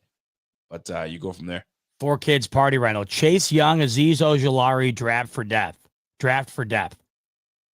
I mean, if Brandon Beane wants to do it on the cheaper end, that would be one way to do it, I guess. Yeah, is that going to move the needle? Is that going to move the needle for Bills Mafia? That's the question. Is that going to move the needle for the team? Is that going to get it over the hump? Because I think Beane has tried these different avenues, right? To me, it just seems like it's so obvious what we saw on Sunday, the need for a guy like Garrett and Crosby. And I just think throwing money around, lesser money, obviously, but throwing money around in an attempt to have some guy be somewhat capable of being the solution as opposed to just going all in and getting the solution. The Bills are at a point now. I had said on Monday, Rico, the thing to me, the Bills have shown nobody in the division has shown any legitimate reason to believe the Bills will not have a stranglehold on the East for at least the next 3+ years. So that's why I don't have a problem kind of mortgaging the next 2 years to go and get the sure answer, because you're going to be guaranteed at least the top 4 seed in the AFC every year. Go get that answer in the meantime, while the AFC East is down as bad as you would hope it would be with a team like the Bills at the top. Agreed. So I'm with you, man. You're on it, man. So this is the window. Although the window is gonna always be around while Josh is here, but there's that window, and we're in that window. So go ahead and try to get everything as much as you can in the window in the house, so we can freaking furnish this thing, so we can really have that Super Bowl party at the crib.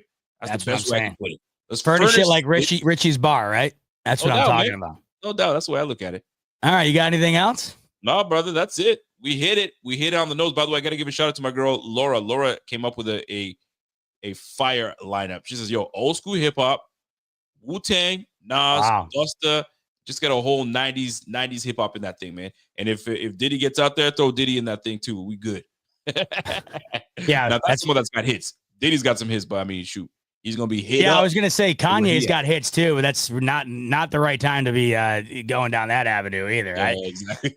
You got to be able to find something that I think you got to be able to hit on. It's tough to do. Like even us sitting there trying to think of somebody, like man, it's tough to find somebody that would appeal to everybody. You got to be able to appease to everybody as best you can. Anyway, I got nothing else, brother. You got nothing? You good? Me either. Thanks so much, by the way, for tuning in on a Thursday night. 3 hours in the books on the BF YouTube channel. On the way out the door, like button if you could, subscribe button if you could, and the Super Bowl lines are already up on BetUS. Use the promo code YouTube150. The Bills have the second best odds heading into 2025 to win it. The offseason has officially started, folks. We look forward to hanging out with you throughout the duration of it. And we appreciate you hanging out tonight. Once again, like button, subscribe button, head over to BetUS. YouTube 150 is the promo code. Thank you again, everybody. Rico Bot, we're out. Much love as always. Go Bills. Peace. Go Bills.